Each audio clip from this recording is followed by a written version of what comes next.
Good evening, ladies and gentlemen, boys and girls. It's patch day. Oh, it's big old update day, and so of course we're jumping in to some good old Warframe. Hello, one and all. My word, we have had a very big update. Those of you on Xbox, even bigger, but well, you know what I mean. It's not all about the size; it's about what we actually get with it. Hello there, everyone. Hello, Adam Alec. Hello, Elu. Hello there, Crown Ladybug. Hello, JJ. Hello, Snake Raider. Hello, Cosmo. Hello, Blair. Hello, Brother Oni. Hello, Genghis Khan. Hello, Vilruk Prime. Hello there, Gidlix. I think I've caught all of the names there. No, Airsoft Sniper. There you are. Slid in as well. How are you all doing? 6 months? Damn. 6 months. Yes, indeed. Cat Cosmo, thank you for resubscribing once again for 6 months now. Up onto your golden badge. Absolutely lovely. Thank you once again for resubscribing there, Cosmo. It's been a pleasure having you around. Here's to many more. Hello, Raynuva. Hope you're doing well. Hello, Zom. Hello, Mactan. Woo. Now, yeah, there are a few things people need to be aware of with regards to the update. Just straight off the bat, some things that people aren't going to know or notice or whatnot. First things first, the free Synex popping out, which you'll notice, inbox, a bit down. I think it's like, where is it? Somewhere down, not that far. Where is it? Oh, okay, my message has vanished too. Well, somewhere in there is supposed to be the free Stynax. Stynax is currently not being given out. They've had to turn it off temporarily as there's some issue on their back end. Basically, people were receiving more messages than they should have, so they've had to put a hold on that one. Was that a legendary core? Yes, I have reached mastery rank 31. Or legendary 1 if you so choose. So that pays out a legendary core. Yeah. So yeah, some people will not have Stynax yet. They are working on it. Don't worry, you will still get your Stynax, but yeah, it is currently on hold. So if you've not already been given one, then it's not a bug, it's a break. It's a known issue, and they're sorting it basically as soon as possible. But yes, welcome in everyone. The patch notes are looking shiny, at least in 90% of cases. We'll go over a couple little bits that you'll want to be aware about. We'll go over a couple of little bits, but first things first, we've got a sortie to do. Because it's tradition, so why not? Let's get the sortie over and done with, shall we? So I'm coming in for today's sortie, and if anyone else would like to join in on that as well, send me a message in game. I'll bring you into the squad, !join if you don't know how to do that. We have today a spy mission, a mobile defense, and a survival to get ourselves through. Got Ellie looking to join in, and we've got Livler looking to join in. There we are, full squad. Just like that. Just like that. Oh, have you heard about it? You can get there. Maybe. And I see we've got a request from Snake Raider to use Stynax for the very first mission. I mean, that makes sense, doesn't it? That makes sense. There's one slight problem. I haven't leveled him yet. Because you see, all that leveling and forming I did to get it where I could, you know, showcase that lovely video. That was on the test server. It was all on test. I've got to do it twice. So yeah, at least I don't need to go back through and, you know, figure out the builds. It should be perfect for it. But yeah, can't use Stynax on this one. Sorry, Snake Raider. Can't use Stynax. I literally can't use him for this one. So I'm going to refund you the points on that. You couldn't have known. But yeah, how do you get him? Space Gate. If you've not already got him yet, then within the next 2 weeks you can get him for free once the reactivated. There's been a bug, so I'll have to get back to it. They'll have to get back to it. At moments when you can follow your own guide. Honestly, not the first time it's happened. Not the first time it's happened. Yeah, sorry, Gilix. A little too slow on that one. Alright, so we're going to use default Wukong for the moment. We're going to use the default. As I've said, don't think my resub showed up. If you share it in chat, you have to do the actual share. I mean, you should know that. So that's not what I need to tell you. Let's see. Your resub. I've seen Cosmos, not yours. So yeah, you'll have a... and that'll be what you do. You can use always with rank 0 frame. Okay, Genghis, you're about to learn a lesson, my dude. Or I'm about to look at a moron, but probably you are the one going to be learning. Probably you. Let's grab this. Alright, just going to grab Stynax. I'm not going to mod him because I believe in myself this much. Sortie. I see you. Requires rank 30 Warframe or mastery rank 30 plus Former. You have to Former it first.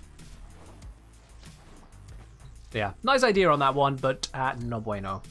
Not this time. Have to actually master it before you can skip past the mastery lock. You have to master it, actually. Alright, let's do this. Let's do this. It's one of those cheeky little things that seems like it should be broader, or you would imagine so. You just don't quite notice it at first, but yeah, it's definitely there. It's a thing. It's a thing. Alright, but let's get cracking on with the sortie. Now, there are a hell of a lot of patch notes to go through. I'm not going to read through every single one of them. I'm certainly going to skip over all the ones which haven't actually been released this week. A whole bunch of stuff is being released next week. So, I'm just going to be skipping over that when we go over the patch notes. But I will be covering all the really big stuff. I've read through them all. And we'll see if they've updated them by the time we've done the sortie. Because it turns out that there was a block of patch notes missing. Only a small block, but a block all the same. Luckily for DE, I found it and told them about it. So, yeah. There is a change that needs to be made to those patch notes in addition.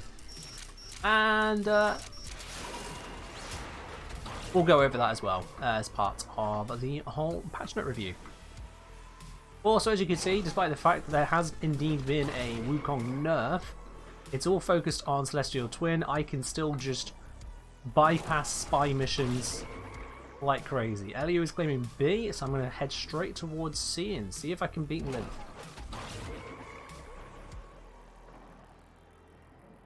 Because it looks like from their bouncy bounciness, they are bullet jumping their way across. Yes, they are. So I'm going to go full Wukong, beat them to it, and then you can go in. It's fine. How about it? No? Yes, they're going for it. Alright. Leave them at least something to do, you know? Leave them something to do. Don't forget to pledge to a new syndicate. Yeah, I've done that. I've done that. You can see I'm gaining new Loka standing right now. So yeah, I've already done that. But thanks for the heads up there.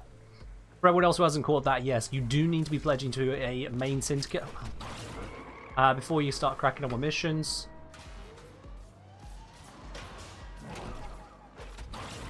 Otherwise, you'll be missing out on that. Oh, they got it, they got it, they got it. It's fine. It's Gucci. They managed it. Ooh, where is that? Is that close enough that I can benefit from it? Security systems temporarily disrupted. We'll just let them capture that for me. Thank you. Freebie. Just leech that 4.5k. Don't mind me. But yeah, Wukong's still Wukongs.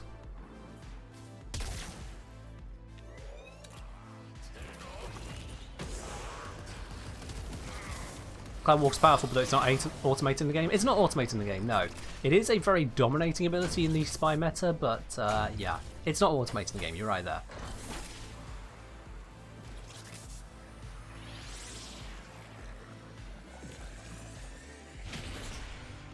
Hydrate. Alright. Zero Tito. Cheers.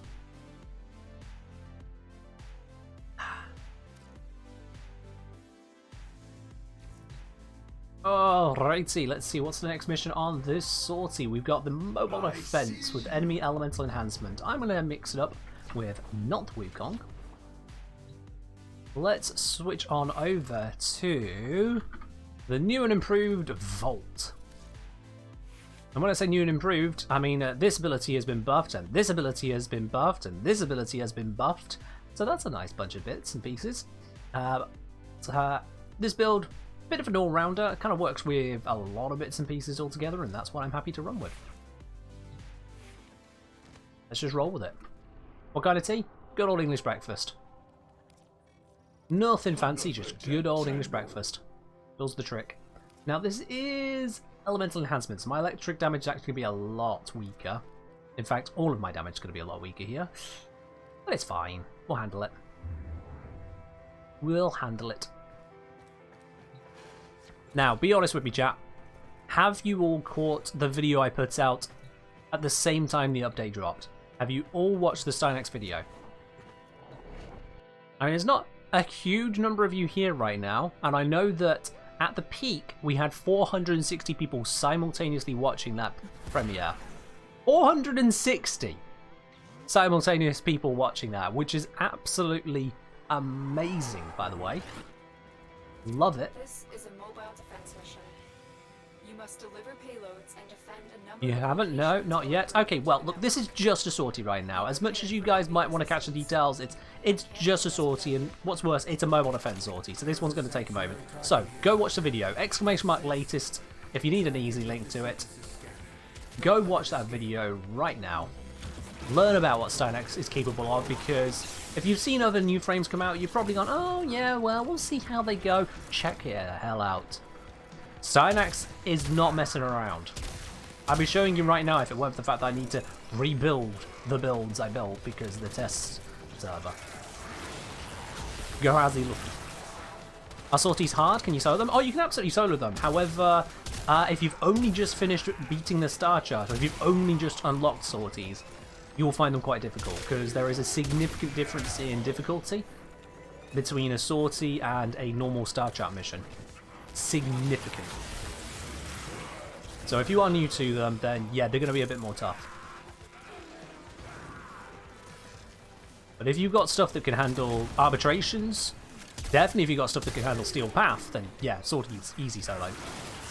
Easy solo at that point. Say I had it muted so I could listen to the Warframe stream? Bruh. Bruh. You muted the premiere for a mostly uninteractive, like, ah. Bruh.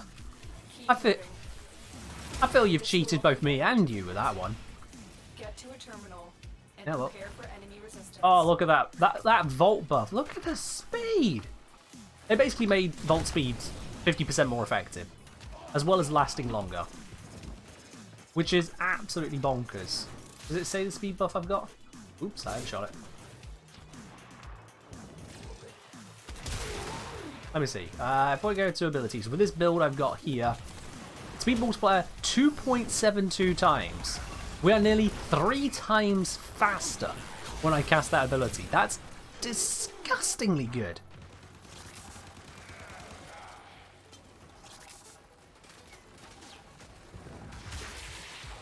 Is Zaraman stuff before sorties? I thought Zaraman was before arbitrations, not sorties. Sorties you get access to as soon as you've done War Within, I want to say? I think it's War Within. Which is substantially sooner than Zaraman.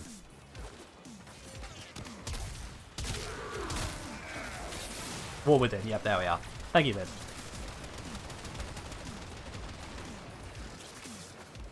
TV Draw saying, Mr. Engineer, I have a question for you or chat I want to figure out because I don't have internet to check Warframe right now. Man, imagine you typing 3 lines and not actually typing the question. Alright, we'll wait on that one. We'll wait on that one. Fun fact, I can hold this shield with no energy penalty, no speed penalty, and I can use my primary weapons now. You can bring the shield and use your primary, guys. Look at this. Look at this. Isn't this wonderful? No debuffs for using it, no forced secondary. All of the bonuses, none of the drawbacks. How's that for a buff? What's the base duration of Volt speed buff now? Good question. Let's have a look. Ability, speed, base duration 12 seconds. Is the Foreman as ruined as people say? The Foreman has been significantly nerfed in its usability. The damage stats are untouched. The fire rate untouched. All of those core stats untouched. However, watch the ammo count, guys. You see how it says 60, 45, 30, 15, 0. It has 4 shots instead of 6 now. 4 shots instead of 6. On top of that, the recharge, instead of it being 30 ammo per second, it's now 20 ammo per second. So you have 1/3 less shots, and you have 50% more recharge time to go from 0 to full. Not counting the recharge delay before it starts recharging.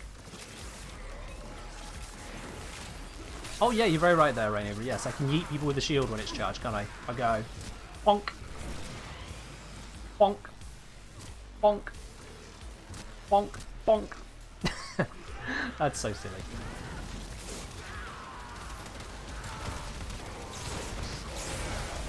Grab me a new one of those. Oh, I said grab me a new one of those. Thank you. Apparently it does not stop that happening to you. The odds were against us, Tenno, but we did it. Mission complete. Okay, that thing is tanking a lot more than I had expected. There we are. But an Xmas is now a one-shot self-revive, so that's a thing.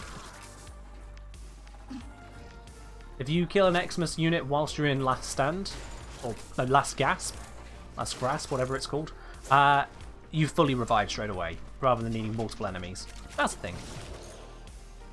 Has Glaive Prime been nerfed anyway? I understand that it can no longer headshot on the radial damage, because that was applied to all radial damage. Aside from that, no. Headshot multiplier is noticeable. On my testing on the test server, hell yes. Oh yes.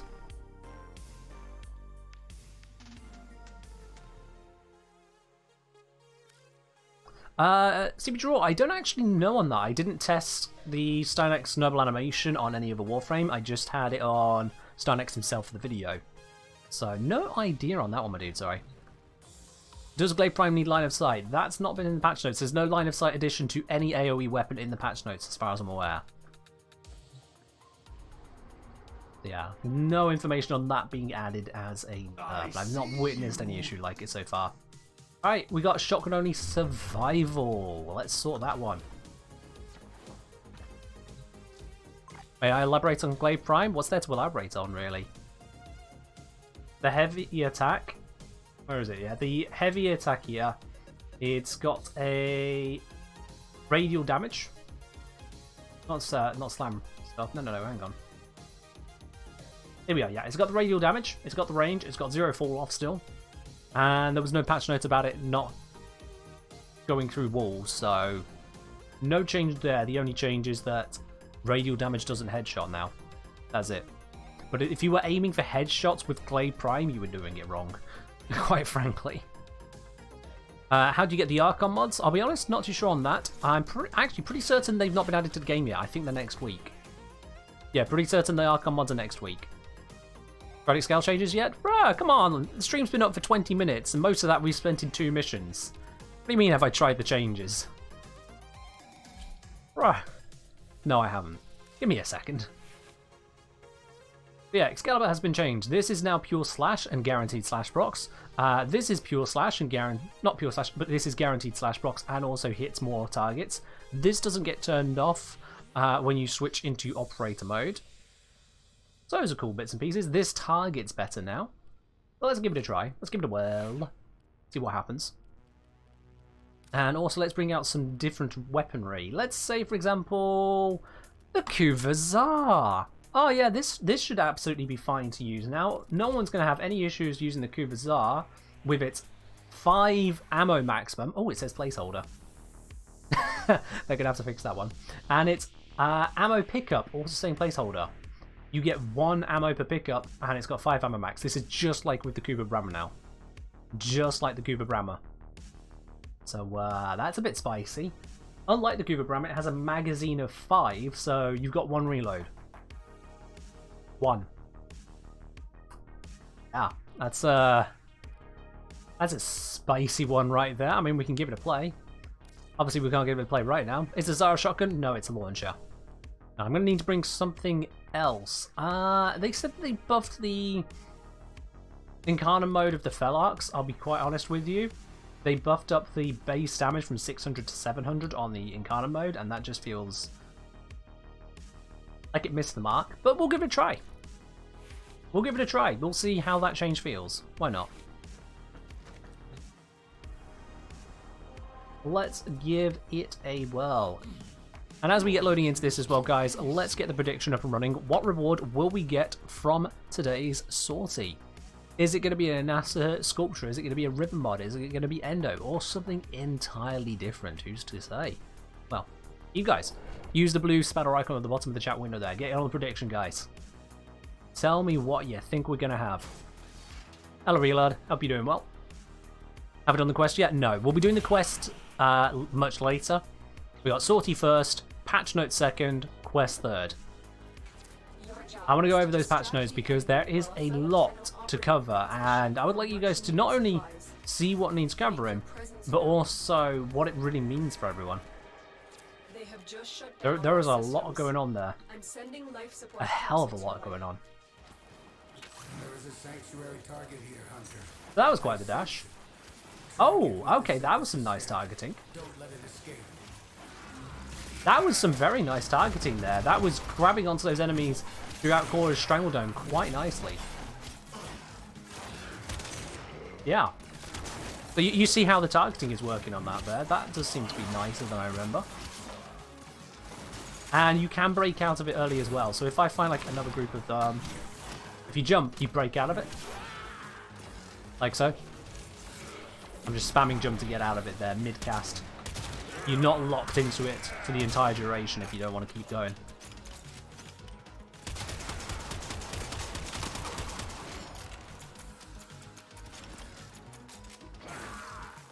You got your 500-day login reward? Nice. I'm doing right, thank you very much. Had good news all around today, so that is obviously brilliant. Well, that killed, I guess. Oh! I mean, also, Felark's normal mode kind of go burrow.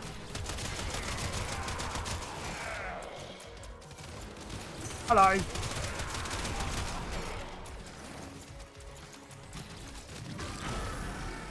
Let's just get them to stop shooting at me for a moment, thank you. I would like some of these headshots. Okay, apparently I do not have a high duration. Alright, let's try out the Incarnate mode. Not a full charge, but who cares?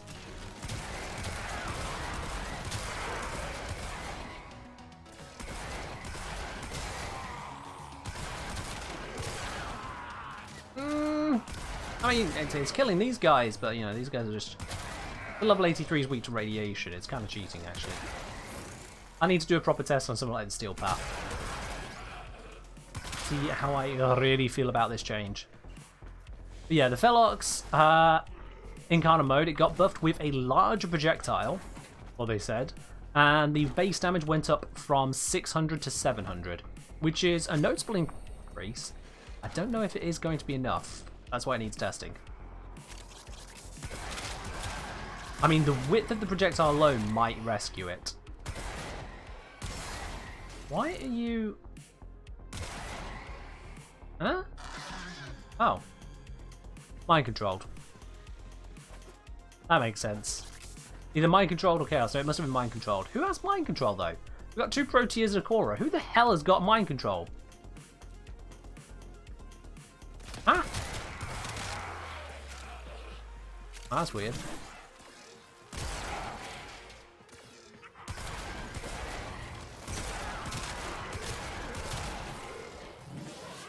Wow. So yeah, guaranteed slash procs on Radial Javelin. Pretty cool. Also, unlimited targets with Radial Javelin, if you cast it in the correct location. I'm just going to keep on slash procking and keep on slash procking and keep on slash procking.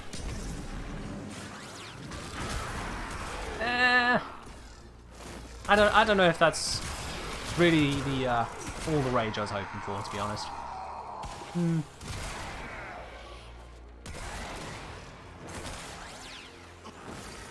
Oh, right now it's Incarnate.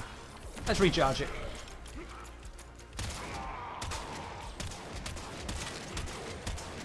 Oh, ducking. She ducked under those shots twice. You never realise how many enemies duck in their animations until you start aiming for headshots.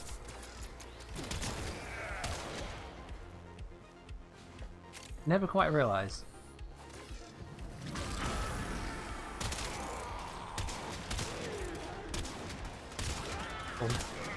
It's the giant shoulder pads on the Elite Lancers that really does my nuts in. When it comes to trying to get headshots, it's like, bruh, just look at me, please. Ow. What they do to Umbra? So, first ability has been made pure slash and has been buffed to also do guaranteed slash procs. Third ability, guaranteed slash procs. And he doesn't turn off his fourth ability when you go into operator mode now. You don't constantly have him deactivating the Exalted Blade. I just lost a lot of health.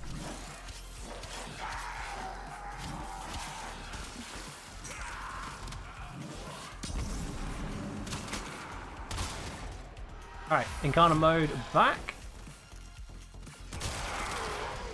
I mean, the heavy gunner did die there. Again, this is level 80, so about 89 in some cases. Yeah, it's 89. So it's a reasonable level, but it's not a steel path.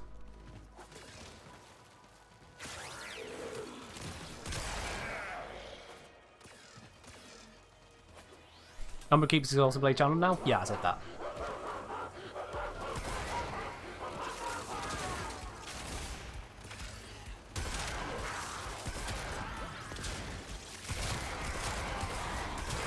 Alright.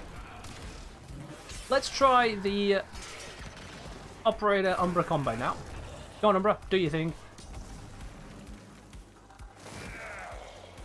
Bruh, do your thing. Fight them?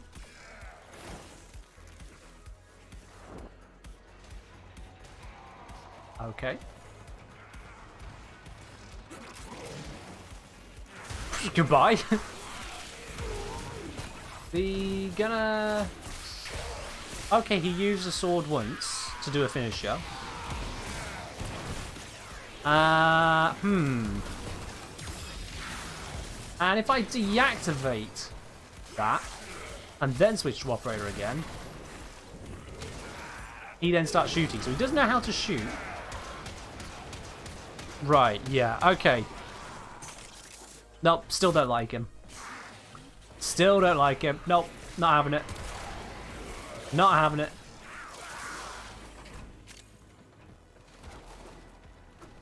Hard pass on Umbra still. I'll just play the game myself, it's fine. I don't need an idiot sentry.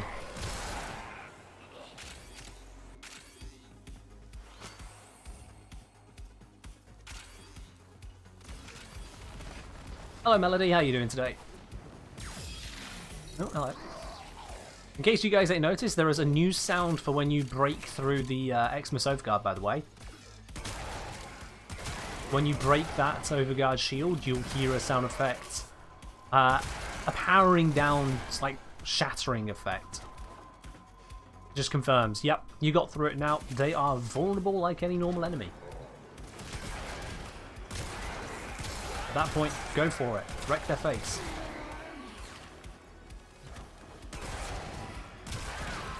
Because at this point, I'm not going to find one. Yeah, you heard it there. Heard it on the knocks. In amongst all the cries and gunfire. Ooh, I'm taking a few hits. Let me just do a little bit of flash dashing to heal myself through, I think, Mortal Reconstruct, and I just did that to myself. That's the thing. Oh yeah, it's shopping only, I can't switch. Thanks Twitch for transcoding today. Good, glad we got transcoding. I think it's been a while since we've not had transcoding, to be honest, which is also good.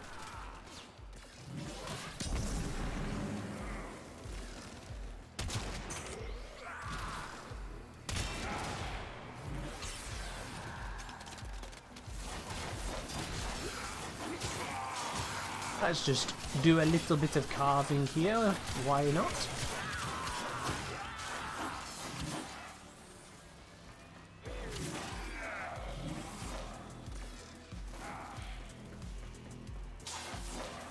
Just checked in to get Stynax on Switch. Ah, yeah, it's temporarily disabled. Yeah. Temporarily disabled. Even disabled on market, I suppose, to try and stop people from buying it when they don't need or have to. But yeah, Stynax's giveaway has been temporarily disabled as there was a technical issue with the delivery of it. So you guys, if you haven't already been given him, will need to wait for that to be fixed, unfortunately. I don't know what the timeline is on that. There is a Reddit page about it, so you can check out over on Reddit. But unfortunately, that's all I know otherwise. It is temporarily disabled because of problems.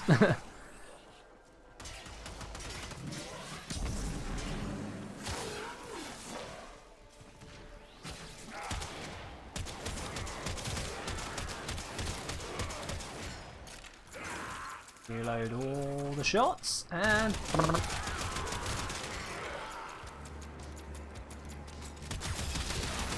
there was another Xmas Overguard break sound you got there.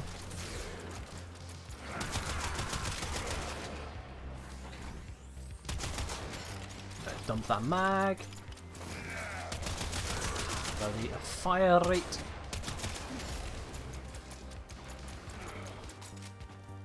It's giving you Telecon 2020 flashbacks. I mean, basically their delivery system is a little bit jank. We all know that. It's a little bit jank. And so we do get issues with it from time to time. That's what we just have to deal with as players. I hope they get it sorted quickly though. I wouldn't imagine it's that big of a job to fix, but at the same time I don't know coding, so who knows.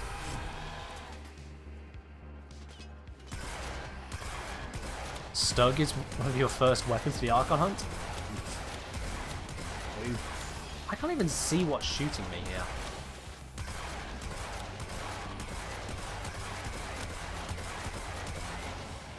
Yeah, I still don't like the Felarks. Still not a fan of the Felarks, to be honest there, guys.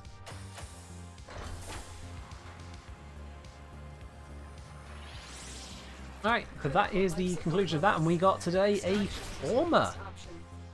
Today we got a Former. Did anyone guess we'd be getting a Former today? No, no one did. No one guessed it would be a Former, which means by default we instead give the prize out to the people who guessed Legendary Core. Because that's the outcome I choose when no one chose the outcome. I'm just going to triple check that one. Definitely no one on Former. Yep, definitely no one said Former.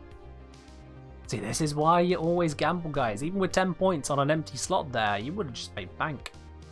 But we're giving the money, well, money I say, spanners. We're giving the spanners to the Legendary Core peeps today. There you are. Your persistence wins out. Ah, another time, Quintus. Another time.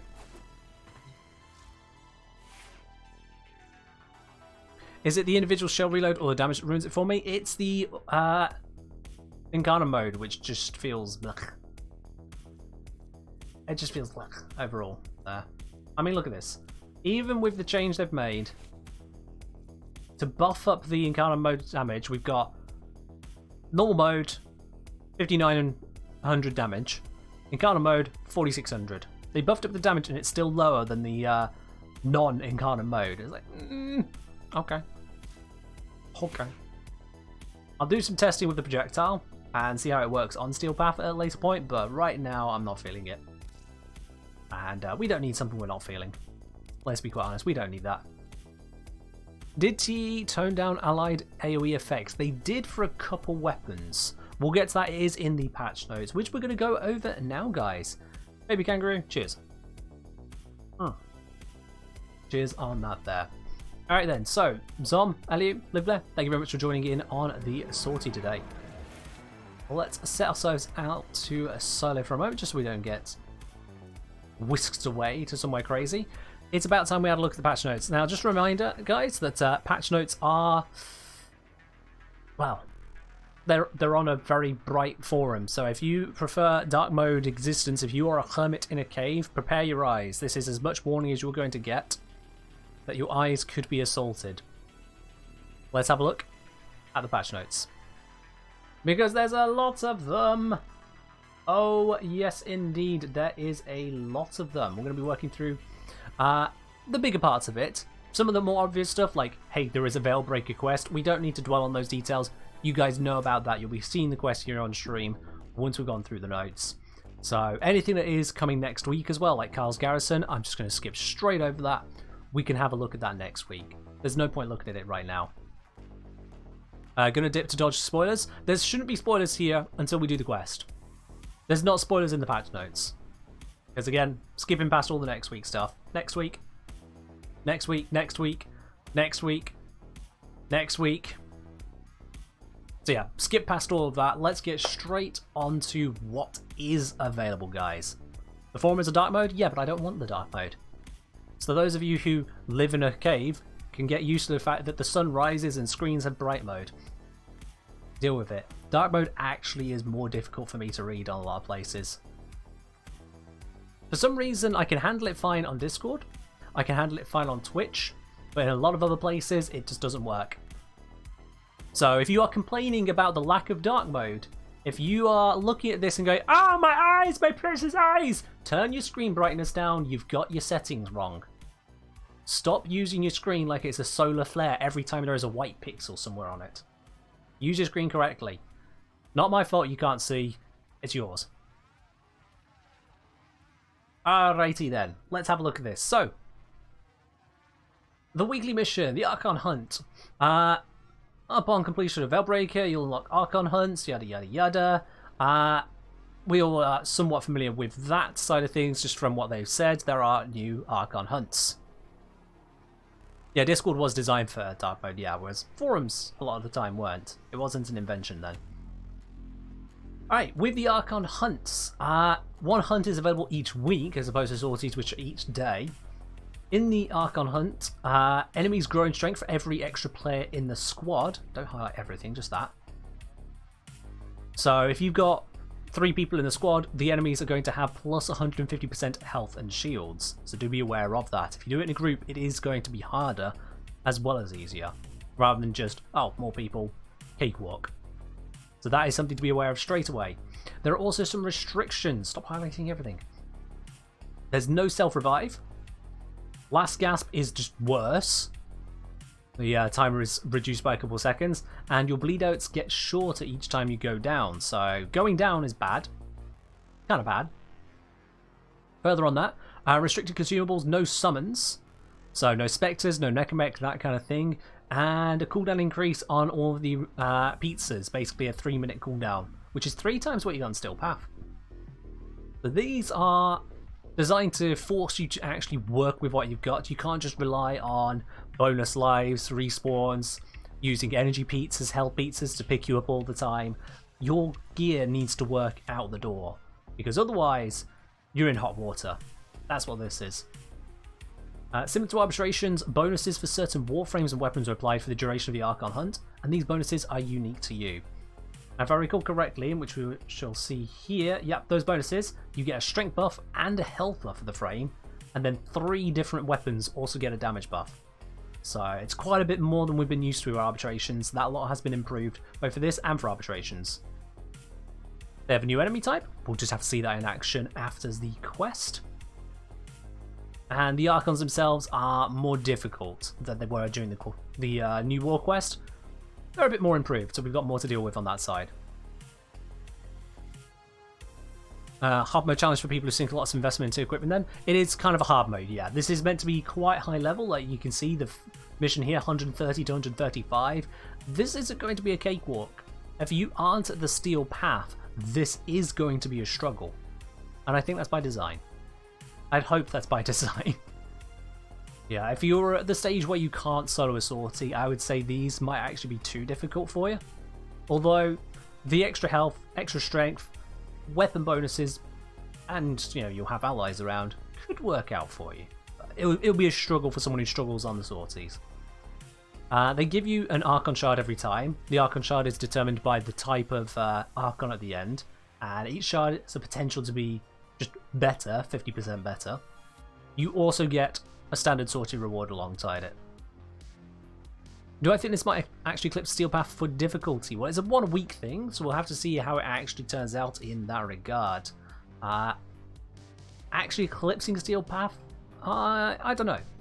I don't know. The health and shield buff is identical to Steel Path if you're in a full squad. The armor buff that Steel Path has, however, is not present, and there won't be acolytes, but there will be other enemy types instead, so maybe Steel Path level? Maybe. We'll have to see how it all plays out. With the Archon Shards, they are a helmet system, so you unlock the ability to use these shards through helmet once you've done Veilbreaker quest. With those shards, they are permanent upgrades to your Warframe. It says permanent in the sense that once socketed to your Warframe, those stat increases are sustained unless you decide to unsocket it. So if you put it in, you keep that bonus indefinitely until you choose to take it out. This is very different from a mod or arcane, which can be used on every Warframe at the same time. These are just one instance. It's trying to think if we have something properly comparable to it at the moment, to be honest with you. I mean, you got like the invigorations, they're applied to a very specific Warframe, not all copies of that Warframe, so yeah. Similar to the invigoration restrictions, it's just on one dude, but unlike the invigorations, it's permanent until you remove it. So, yeah. As I said, yeah, Tau Forge increases the base stats by 1.5 times, so 50% better. So if something is going to offer you 15% sprint speed, it becomes 22.5% sprint speed. Tau Forge is pretty big. The shards come into defensive, offensive, and utility. We'll have to see exactly what these will mean for us as and when we get said shards. Yes, Airsoft. Yes, similar to Focus Lens, only difference being when you take it off, you keep the shard. You spend resources to keep it. But yes, very similar to Focus Lens otherwise. Very good shard there, Airsoft.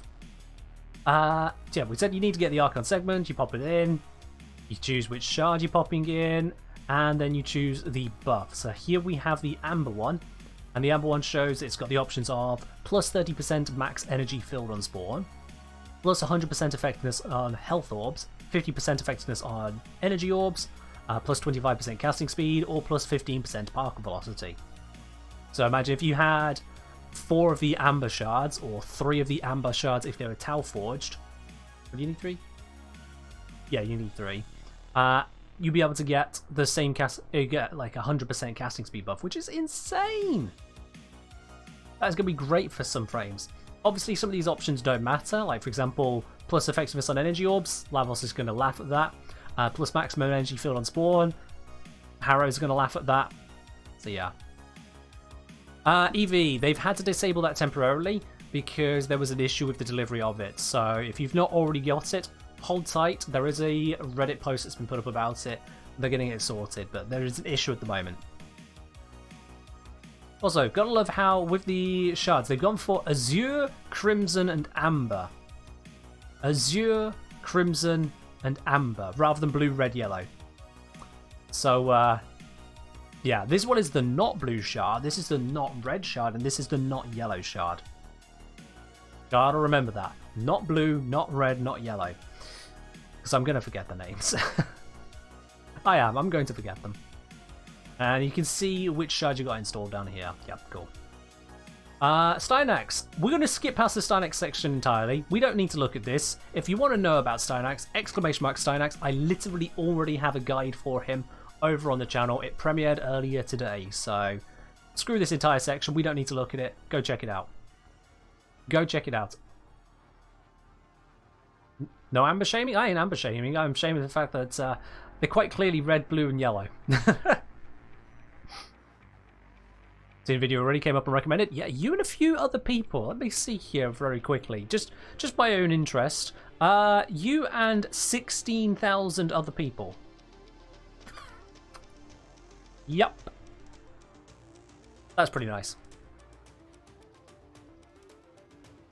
So the values and potential buffs of shards are random or constant minus Tau Forged. I would believe they are constant.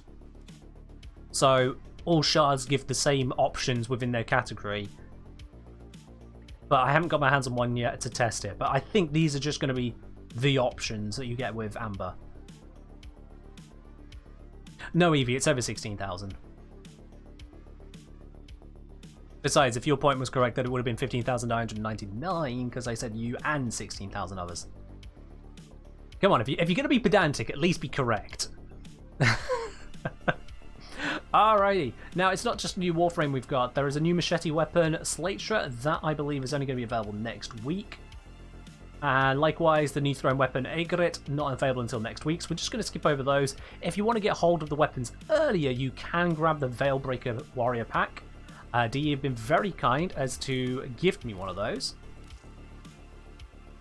So if we popped out of here, you can see this is what you get. This is mostly what you get in the pack. I've also been given some extra noggles. So they've been added in, but yeah. So you're looking at things like the Speargun skin, you got the Offentis, you got the Slatra, you got the Aegret. You're looking at a new glyph. Loads and loads of beautiful bits and pieces.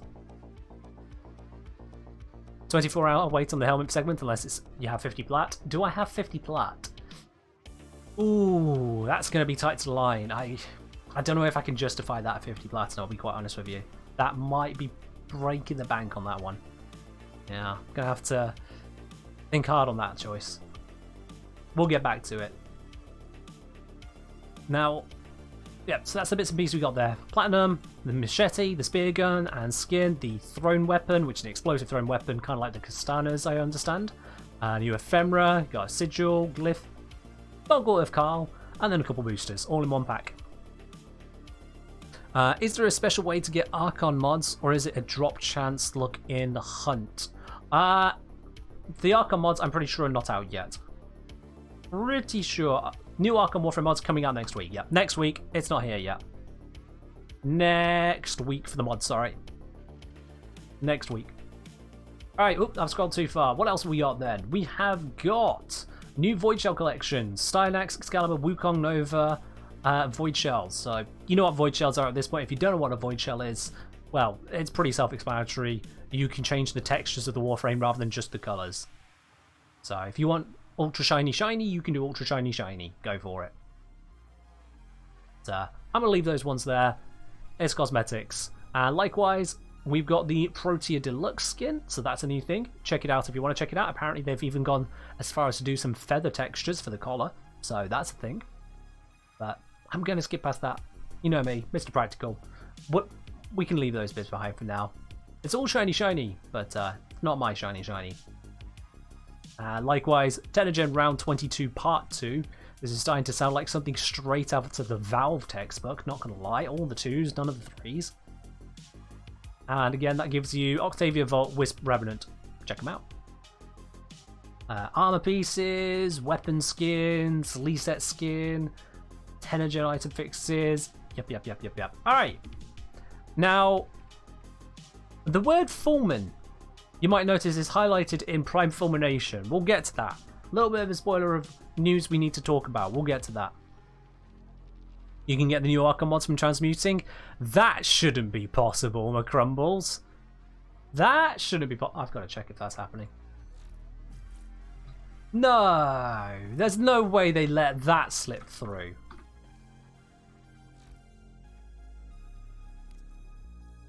Okay. Nah. Nah. Surely not. Surely not. See? No, link health. I'm only going to do this like 20 times. Just 20, you know. Just give it a try. You never know. See what happens. That's 3. 4. Let's give that a go. 5. I mean, I've got a condition overload. That's a thing. 6. Surely not. 7. 8. I mean, Transmutation has been out so long and it's had so many issues of things being in it that shouldn't be in it. You'd think they'd have a sticky note on the handbook for how to add things to the game which says, do not let it be transmutable. Like, it should be in the core QA checklist. Has the mod been taken off the transmute list? Yes, no. You'd imagine.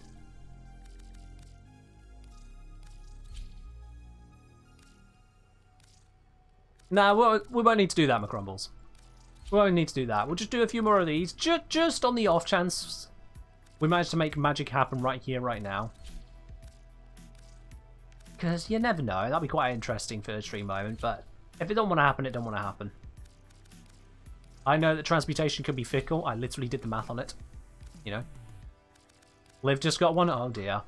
You see what you've gone and done, mate. You see what you've gone and... You've done nothing wrong. That's Dee's mistake there. Letting that one slip through.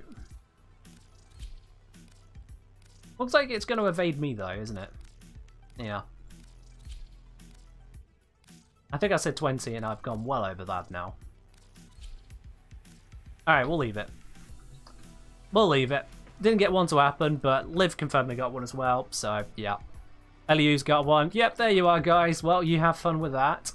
Bear in mind, when it's a clear and obvious bug, it could be taken away from you. If you make use of a known bug, you are exploiting the game, so do be aware of that, guys. I cannot endorse you guys risking your accounts like that. Just be aware of it. That's my due diligence warning to you guys right there on that one. Alright, quality of life changes. You'll notice this is a very large section because these are not the changes. These are the chapter titles of the changes. That's how many changes we've got in the quality of life section. We have a table of contents for the quality of life section. So, yeah, let's get cracking through these ones. Let's get through them bit by bit. And because some of the changes have affected gear that you've invested into, basically they've just handed out Former, Catalyst, and Reactors to everyone.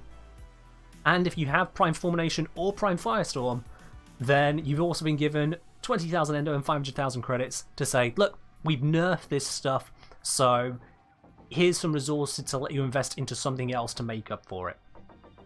Because we've acknowledged we've nerfed it, is what they're saying. Just got here what we're trying to transmute. It looks like D made a slight boo-boo with the Archon mods being transmutable. Perhaps on that. Yeah, they're going to be made aware of that very quickly, I'm certain. Alright, so yeah, people are getting free bits and pieces in your inboxes. We'll notice I've had the same here as well. If we just go to the inbox real quickly, Ordis goes, hey, look at this. Here's some extra resources. And hey, look at this. Here's some more resources. Just enjoy them. Huzzah. The new ones. New ones with today's update. That's what was going wrong. Hello, Ed. Enjoying the new content? We'll just go through all the patch notes now, my dude.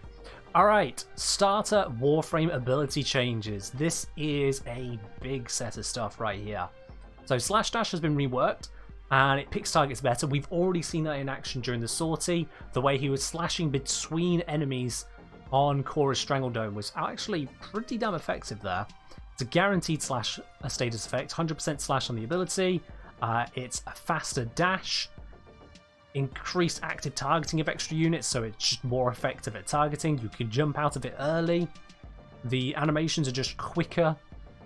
So overall it's become quicker, a more effective damage type, and better at targeting enemies, yet still giving you the ability to get out of it if it continues when you don't need it to. So this is great. Zom saying, oh, hello. Yo! Thank you very much for the raid there, Doifu. I don't know if I pronounced your name correctly, Doifu, but there we are. That's what I'm rocking with. Welcome in. We're just going through the patch notes at the moment here. Alright, so Zom saying, wanted to ask something. You mentioned due to high shield capacity on Stynax, shield gating is rather difficult. I think the best way about shield gating on him is likely the kill of his 3, similar to how you might shield gate on Equinox. Right, so shield gating, as in, the reason I said shield gating isn't really going to be a thing for Stynax is because getting to full shields on him, 750 or a quarter of that with the Decaying Dragon Key is still quite a lot to achieve. It's still quite a lot to achieve, so you'll be relying on getting kills fast enough to mitigate the drawbacks of otherwise not having shield gating in effect. But overall, my experience is that that'll be unreliable at best. Unreliable at best. For lower levels, you're killing fast enough that it doesn't matter because the lower levels, they're not going to kill you anyway. For high levels, where you actually start using shield gating as a tanking method, it doesn't really work as well on Stynax because of that huge amount of shields there. And I've got a message come through on this line. Okay. Guys, don't DM me out of the blue. This is not welcome.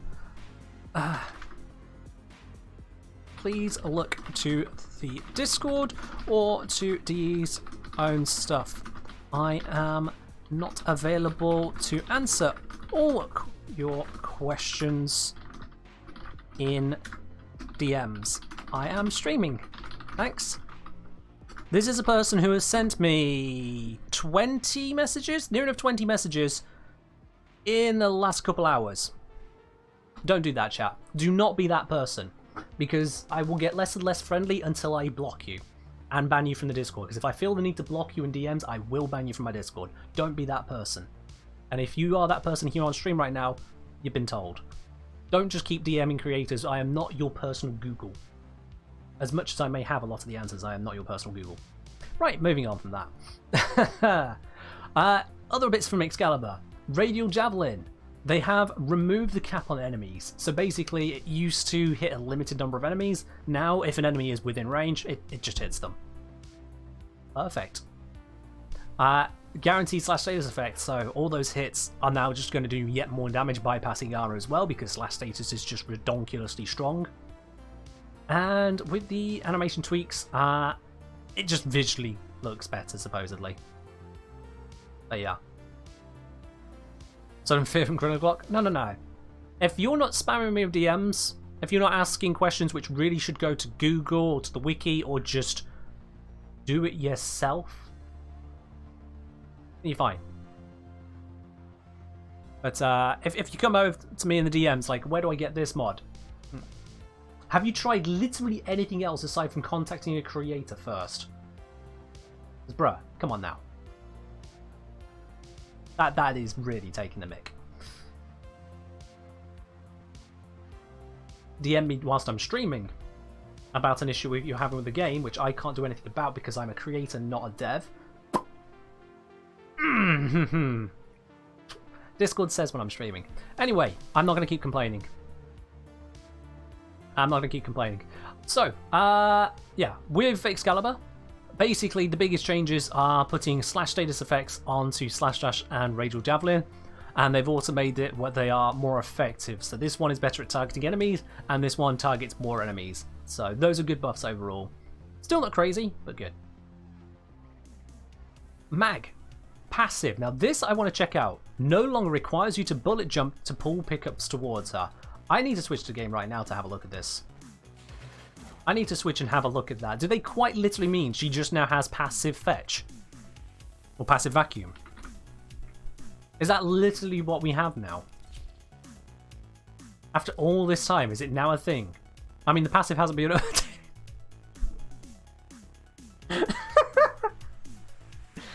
Oh dear. Guys, 42 is not the right answer to Enki's question. Way to show you never actually paid attention. Alright, bullet jumping no longer required for passive. Passive still says bullet jumping. Well, right. Let's just... I'm going to take off my Sentinel. I forgot about that bit first. And let's just see how it feels. A not Sentinel approach. Let's see if it has actually made a change, or if I'm just going to laugh at it and walk away.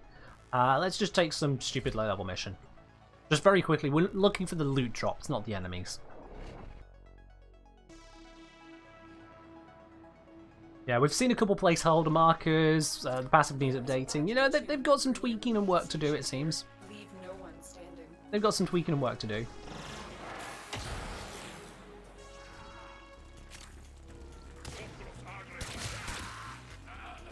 If I just gingerly walk around stuff.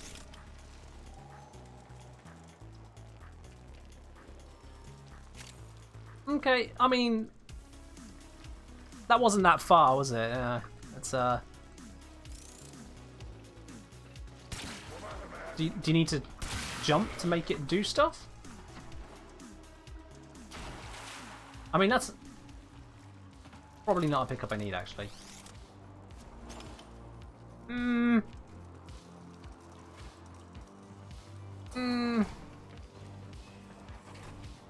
Yeah, I can waypoint the drop next time. Let's do that. There we are. We've got Rubido, 40 meters. If I jump, bullet jump.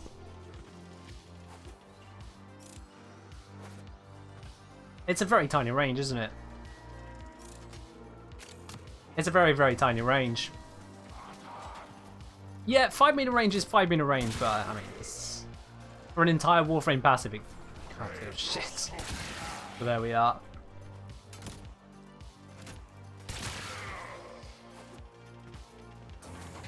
Let's not roll through that doorway. Let's just... You drop some stuff, please.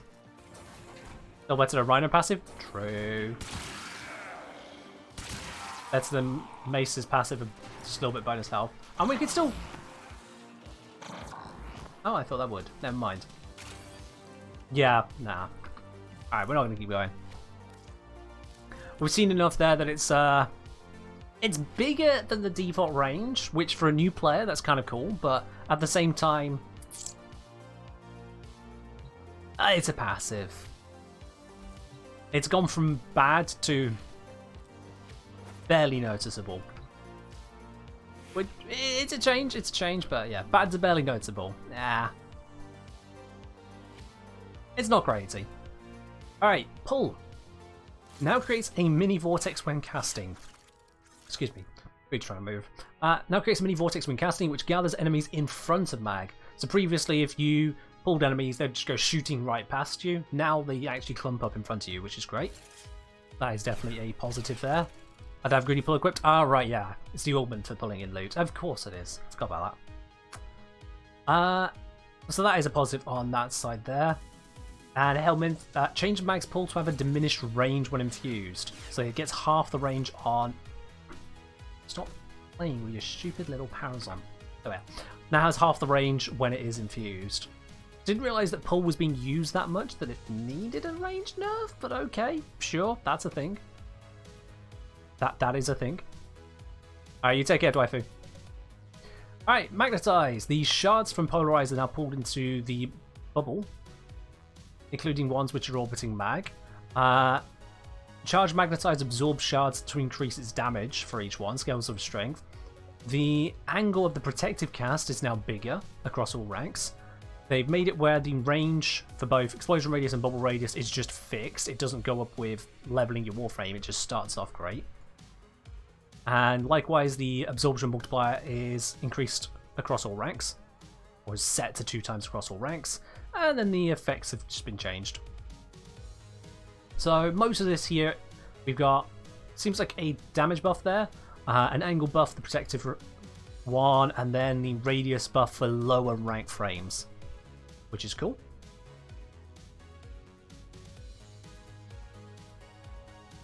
Fair enough, Gidlix. I mean, that seems very niche, but okay. Polarized. Shards are now significantly larger and hover above the ground, makes them much easier to see, which is great because in the index they used to look like index points. So hopefully they no longer look like index points there.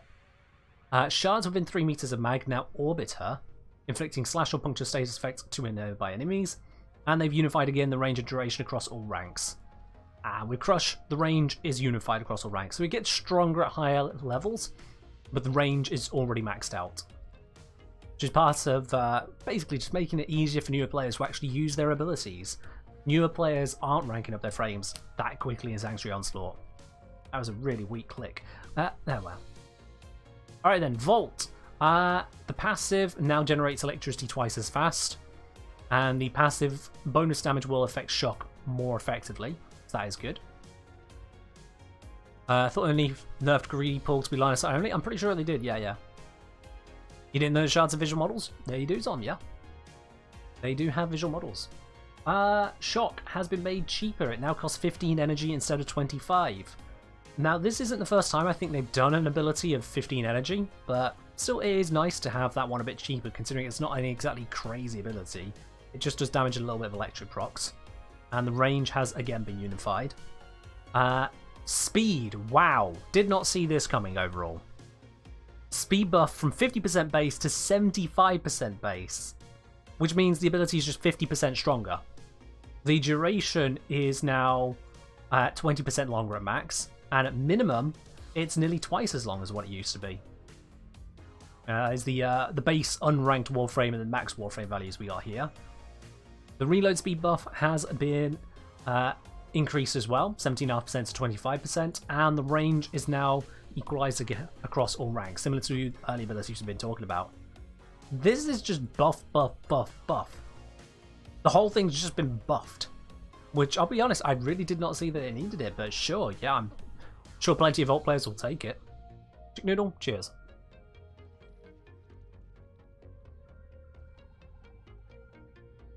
So, yeah, that's pretty crazy.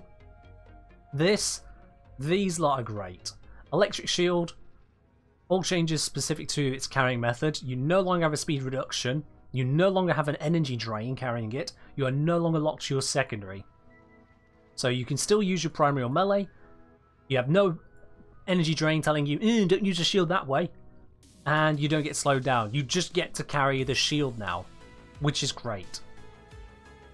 I tried the Vault speed buff in the sortie, how'd it feel to use? It just felt like I had even more speed than before, basically. Just more speed, which is great. And then Discharge. Again, the range has been just set across all ranks, so even a base rank Warframe, sorry, not base rank, level 10 Warframe has the 20 meter base range and 8 meter base arc radius. Again, making it where newer players can use the Warframe to a reasonable effectiveness right out the gate. So yeah, Vault has had some serious buffs, Mag has had some nice buffs, and Excalibur has had some nice buffs. I'm surprised that Vault got so much in the way of buffs, because this just got cheaper, this just got better, this just got better. This, even his passive, charges twice as fast. That's a lot of cool stuff for Vault. Didn't realise he needed them, but sure, we'll take it. Wukong! Alright then, let's get to Wukong. The most used Warframe in the entire game. Yeah, alright, let's see. Celestial Twin. Overall, Celestial Twin has been... overall Wukong has been a top performer as a mobile and tanky Warframe. Celestial Twin has been effortlessly carrying players. Yeah, we all knew that. So, the damage of Celestial Twin has been halved, but you can still mark enemies to get back the damage bonus that you would have had before. Because you used to be able to just mark a target, deal double damage. Now it offers a 3x damage boost. Celestial Twin is vulnerable to self-stagger from its own weapon. Although, as the Twin shares your Wukong's loadout, this can be bypassed by adjusting your mods accordingly if you wish. So, if you put an explosive weapon onto your Twin, and the Twin is an idiot just firing at whatever's closest to them, they are probably going to stagger themselves and make them even less effective. Be aware of that. Don't just set your Twin running and then wonder why they're not doing much. That's probably what's happening if you're not paying attention. So, I don't know if the Twin can benefit from things like Prime Sure-Footed. I'm not sure at all on that one there. So it might be you need to use Cautious Shot. Might be that. Yeah, we got over that, Lucifer. We've already got over that one. That came up earlier, in fact. Alright, Wukong and his Celestial Twin now share an ammo pool. So, if you give your Wukong the Coup Vizar, which has 5 shots in a magazine, or 5 shots in total, it's not a magazine, but it has 5 shots and 5 spare, well, it's going to go fire, fire, fire, fire, fire, reload, reload, reload, reload, reload, fire, fire, fire, fire, fire. Oh. We're out. Now what to do? So, yeah. You're going to have to be a lot more careful with your ammo then. Ammo can be picked up by both you and the Twin, and it's shared between the two of you. If it runs out of that ammo, it'll switch to another weapon with ammo. If it runs out of all ammo, it'll switch to melee. Because melee obviously doesn't have ammo. So, yeah, that is definitely a nerf there, because if you just leave your Twin out blind firing at stuff, it's going to keep on draining all of your resources quite nastily there. Certainly the whole you and Twin using the same weapon at the same time, that could get shaky. And for anyone who's not aware, by the way, you can dismiss your Celestial Twin, so if they're firing where you don't need them firing, you can hold to cast Celestial Twin and that gets rid of it. So you can stop them from burning up your ammo if they're just not being helpful. On the other side though, Primal Fury has been updated, so the melee stance has been reworked to modern standards, basically meaning bigger hits in the combos now have larger damage multipliers, and the end of the forward combo has a short duration vortex pull. So you can scoop up some enemies and you got more damage in the staff. We'll have to test it and see how it feels, but yeah. Interesting. Revenant's been buffed, mostly because Overguard nerfed him. If a charge is consumed, he gets 1 second of invulnerability to deal with the fact that Overguarded enemies were absolutely burning through him. So that's been sorted out now. He can last a little bit longer. Still has to take out the Xmas units though, but 1 second per charge stops you from just evaporating. What's my opinion on Stynax? My opinion on Stynax is fully covered in the video I have on him, Lucifer. Check it out, ! Stynax. Alright, Mesa Ballistic battery changes. This one we already saw over on my Discord because Pablo tweeted it out. But yeah, the maximum stored damage has been increased significantly from 1.6,000 to 5,000. It is one-handed casting, so you can just do it whilst you're doing everything else, like running and shooting. The buff indicator just looks different now. It shows you the number instead of percent. You can use it during Peacemaker, which can come in handy. And, oh, that's just a little UI thing. There is also further down in the Augments, we'll just jump straight to Augment specifically. The Augment for it, instead of giving you a 100% status chance at max, it now gives you 50% absolute critical chance on that charged shot. So you can get a supercharged shot rather than a weirdly statusy shot. So that's cool. I'm going to breeze through these Augments because a lot of them aren't actually huge changes. I'm just going to kind of breeze through these ones for you guys. Loki Safeguard, he will now also cleanse status and make himself slightly invulnerable for a short time. But I don't really know if anyone using this in the first place, so it's a thing. Fracturing Crush, cast speed is now faster. Otherwise, it's the same augment. Sagran Shield, it's the same kind of thing altogether, but the stagger chance scales with ability strength. So instead of being 50% flat, you can get it all the way up to 100% guaranteed stagger. So that's a thing. Just mentioned this one. Most of the augments look like number boost. They are pretty much all number boost, yeah.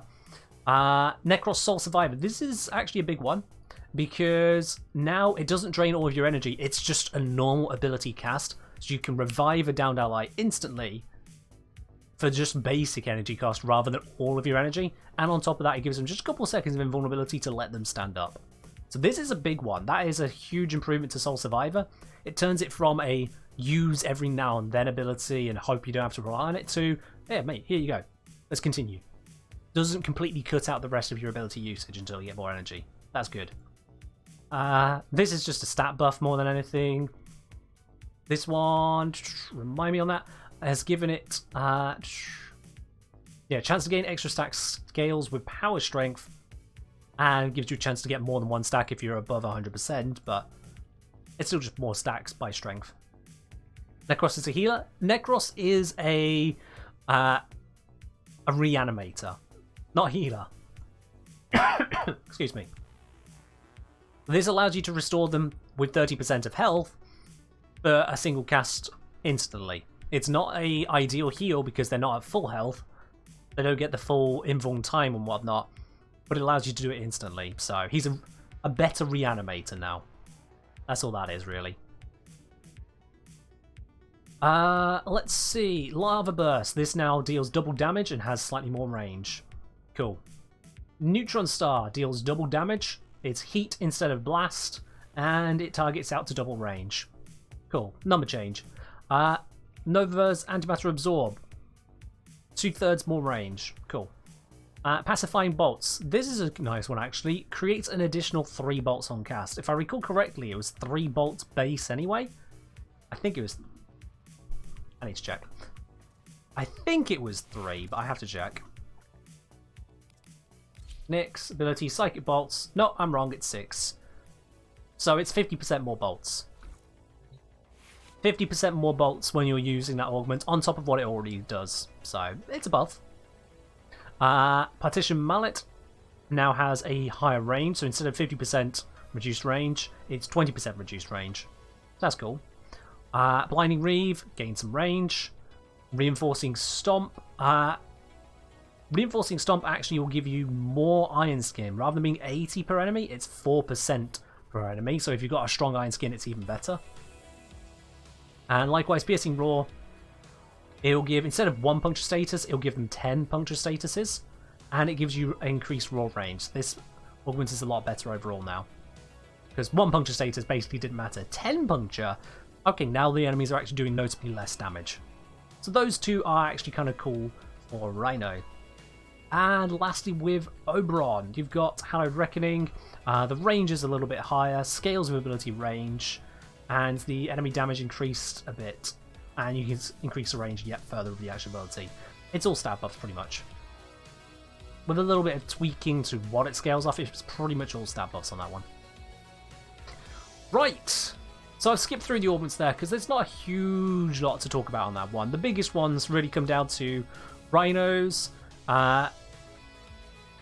to Nidus is the potential scaling, Necross, Mesa.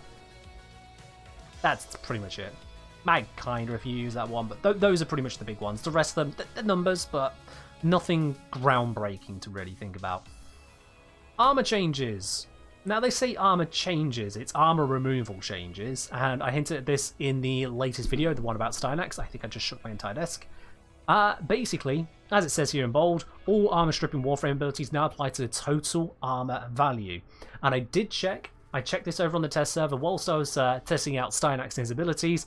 I checked this as well as to how it works those abilities and works with the Steel Path modifier.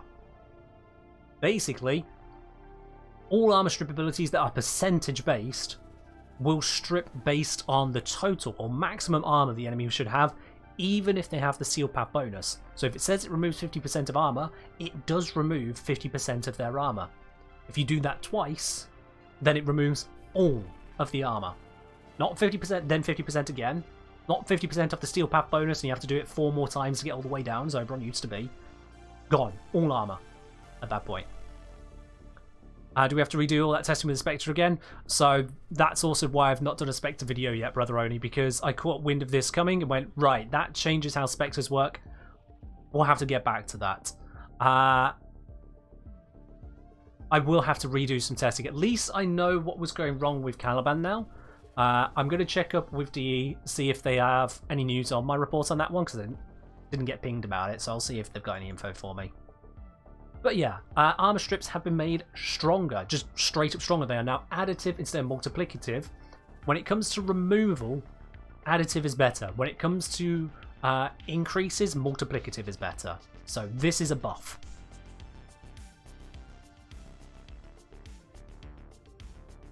Synaxis 3 must be one of the most insane abilities, just activate and forget. It's a pretty solid ability, yeah. It's pretty solid. You have to remember though, it increases your threat level, so you are going to be targeted more often than most Warframes in a group setting. So that does need to be factored in. You are going to be under attack more than in a normal situation outside of solo. So there's a little bit of a trade-off there. But it is a very powerful ability, yes. Right, so, with the changes to all the stripping as well, they've also buffed up various abilities. So Frost Avalanche has been made 50% stronger, so you need far less strength now for a total armor strip. It used to be 250% strength, now you need, what's that, 166%? Like, that basically says, Blind Rage, you can take that off your build now, and you still get the same effect. That's huge. On top of the fact it is now also permanent, and it'll reduce the armor from targets that can't be frozen. This is a huge, huge buff to Frost. Fire Blast could already 100% strip without needing strength? Yes, it could, correct. Yeah, Fire Blast was tied to your heat value on your immolation. Necross Terrify has gone from the pitiful 20% it used to have to 60%. That's huge. Oberon's Reckoning from 30% to 50%. That's great.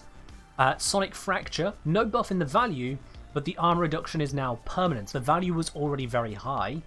So the fact that it's now permanent, this now works on a 0 duration Banshee. Now chat, how many of you realise what Banshee setup can offer you? Because if I don't know why I ran away from the arsenal for a second there. If I grab out Banshee very quickly here, with her abilities, if I bring out my Resonating Quake one, this one I've gone from minimum duration approach for Soundquake, Resonating Quake to just kind of blap out to the fire area that it can. Having a minimum duration made this ability suck when trying to use that augment with it, the Sonic Fracture one. But now, if I slot this on here somewhere, let's switch out Streamline for now. That'll be fine. Now, this is 100% armor reduction permanently, rather than previously being for, I think it was something like 8 seconds, which with this it would have made it 2 seconds. So that allows you to use a low duration Banshee build and still also use that augment to full effectiveness. So that is actually quite a big deal. It opens up more options for you on Banshee. Specifically, duration dumped options, and those are a thing. Elsewise, Mag's Fracturing Crush augment has been improved to 75% and the cap has been removed. So again, on top of the buff that Crush is now faster, I believe. They said it was faster up here. Mag, Nope, I'm misremembering. Never mind. It's got a unified range, not faster. My bad. Not at that point. Oop, too far. Here we go. But at least the actual Crush is stronger, and because there's no cap, you just need a little bit of strength, and boom, you've got a total armor strip again. And likewise, Trinity's been buffed from 45% to 60%, in line with a lot of the same here. So this is great. And yeah, Fire Blast is a good helmet option now, absolutely. Fire Blast is a wonderful choice now for armor removal. It was great before, but now it's amazing as a helmet option. Oh, was it on the augment itself? Ah, yeah, it was there. I knew I'd read it somewhere. Yeah, casting speed increased by 50%. I knew I'd read it somewhere. Thank you, Berserker. I wasn't insane. There is so much to take with this update, guys. It is absolutely bonkers. Absolutely bonkers. Mind showing that Banshee build again for a second or two? Yeah, sure. Yeah. That particular Banshee build, by the way, for anyone curious, this one with the Energize as well, with the preparation, obviously with Xeneric Wellspring to give you more energy and more strength. This is the build I use for opening up the river that says do a defense mission without letting the target take any damage whatsoever. I just stand in the middle of Hydron, I just go blap, blap, blap, blap, blap, spamming that fourth ability until everything is dead in the wave. That's it, job done. You can add in Dispensary. Do I have a Dispensary version? I do not. But you can add in Dispensary as well to give you even more energy, which will synergize with this too. But yeah, Ultra Blappage. Alternatively, if you go with Dispensary, what you can do is you can swap out... It's tough. Swapping out Streamline will increase your energy cost, but you could swap that out for, what's it called? Equilibrium. There's the word. And then, of course, if you've got Synth Fiber on your companion, you're going to get a lot of energy from the health ores from Dispensary there too. So you got a couple different ways of doing it. Abating Link is not permanent, no. So Abating Link has the armor reduction buff, but it's not been made permanent like this one, and like this one. Mag's one is also permanent, but not Trinity, no. Trinity is a linked one. Alright. The biggie now, guys. This is what a lot of people have been fearing. All these buffs, all these increases that we've got, minus Wukong. Aoe Weapon Changes. I hope you are already. As Dee discussed on their own stream, they were looking at 3 core factors as to why they were making changes. Was it automating things? Was it overly dominant? And is it disruptive to other players? I made a big point about this one in my video about the AoE stuff because of its ability to make it where you've got nothing to do in a mission and also the visual effect it can have. And they have addressed both of those things. They also addressed, from their own words, automation. They had a tester basically just stand in a survival mission, firing blindly through a doorway, and they could just complete the mission. No effort, no risk, no nothing. Just click, click, click. Which was kind of a problem. And overly dominant, well, when AoE weapons, of which there aren't that many, were 47% of all usage at high mastery rank, that's kind of bonkers. That's kind of a bit bonkers. So yeah. So let's see what they've actually done. I made some suggestions in my video. You'll notice that those suggestions are not what's really happened here, with one exception. Maybe 2, technically how you read on it. Firstly, this was not one I went over to this level. Certainly not to this level. Ammo changes. They've made it where ammo pickups are now primary and secondary, rather than having rifle, shotgun, sniper, and secondary. weapons have their own specific ammo pickup amounts, so default is 80 primary, 40 secondary, unless it's one of these following weapons. The Kuva Brammer previously could only pick up 1 ammo per pickup anyway, but now it's joined by things like the Kuva Ogress, Kuva Zar, Lens, Proboscis Cernos. We got 3 ammo pickup for the Tonkor and Kuva Tonkor. Tenet Envoy on 4, which is honestly really nice considering how comparable it is to these ones, but hey, we'll take it. But yeah, ammo pickups all across a lot of weapons are reduced. You've got your shotgun and bow section here. So that's what pretty much all that is. Shotgun, bow, sniper, I should say. Ammo pickups are still reduced on things like the Ignis Wraith, on the Exceltra and Aeolak and Ultinox. Excuse me. And slightly reduced on things... Well, actually not reduced. Same as it was pre-patch on these weapons here. In the Amprex, which I'm fine with. This, however, I did not see coming.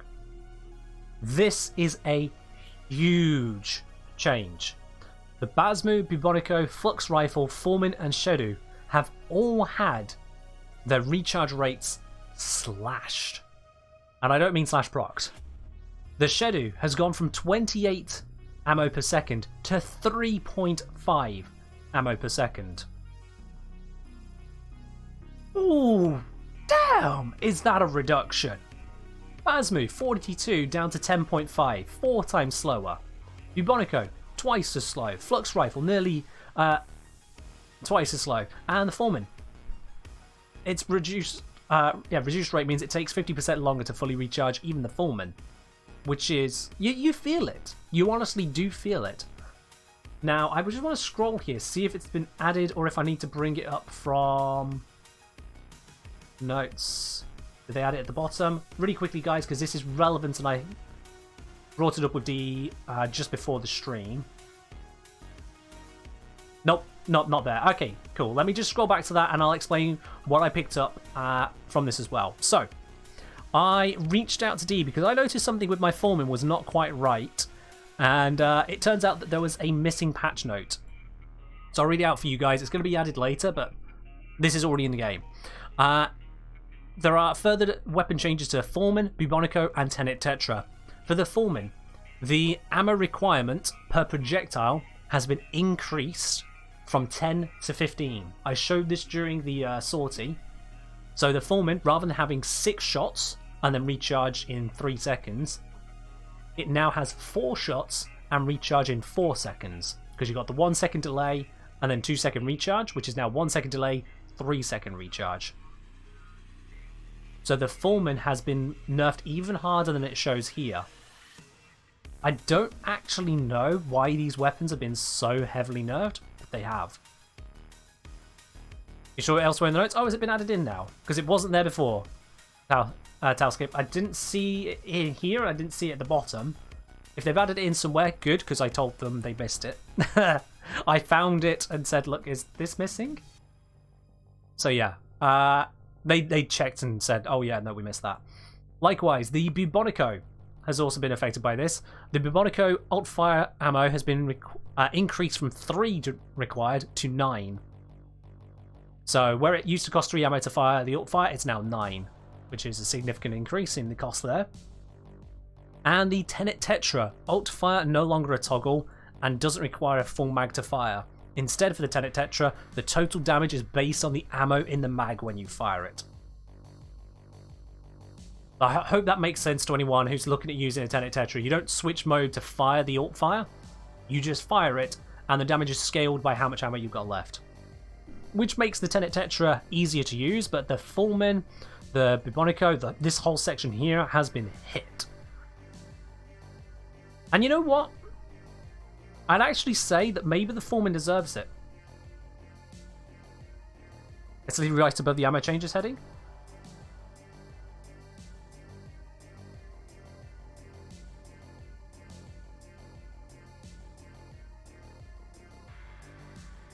Did I scroll too far? Nope. Maybe I need to refresh. Maybe I've got a cached version here. That sometimes happens. The forum, for some reason, just gives me a cached version all the time. So yeah, the reduction on this is... It's kind of rough. It is kind of rough. But you'll have to get used to it, because that's how the game is now. And the Foreman actually kind of needed a reduction because...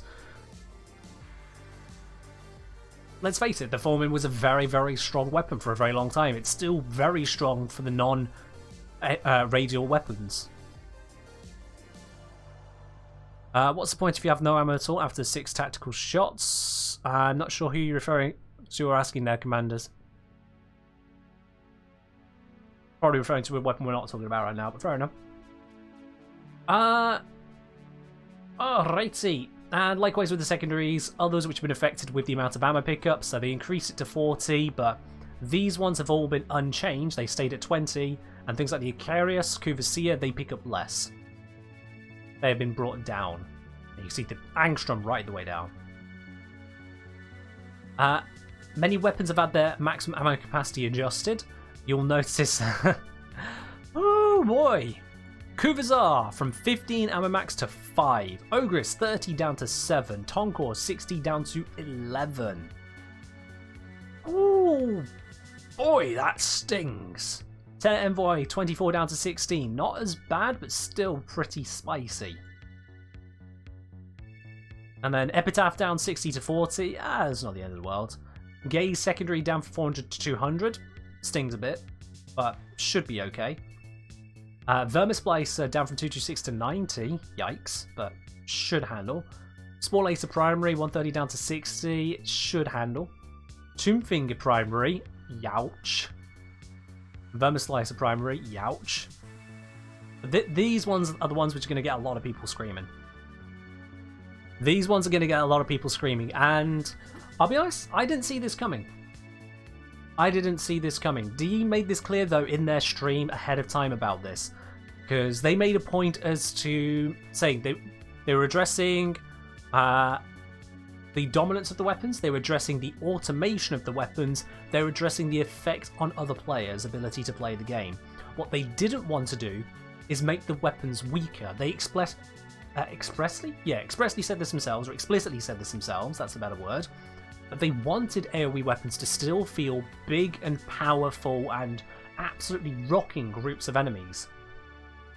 So instead, they've gone the route of you will use the weapon less. That's the change.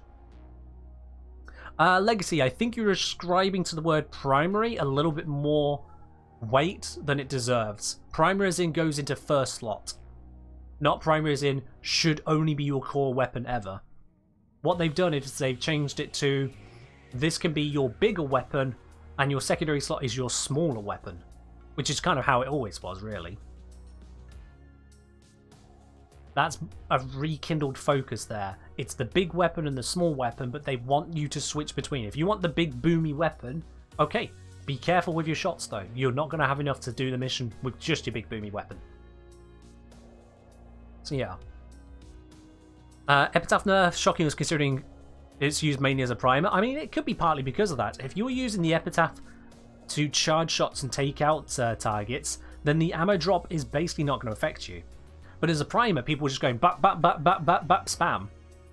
So the reduction there is going to potentially make it harder to spam. Because you're more likely to run out of ammo before you find a pickup and then screw yourself over. That's what that one does. So, yeah, and also regen rate overrides. Cycron and Tenet Cycron now recharge at half the speed they used to. So again, recharge weapons being hit.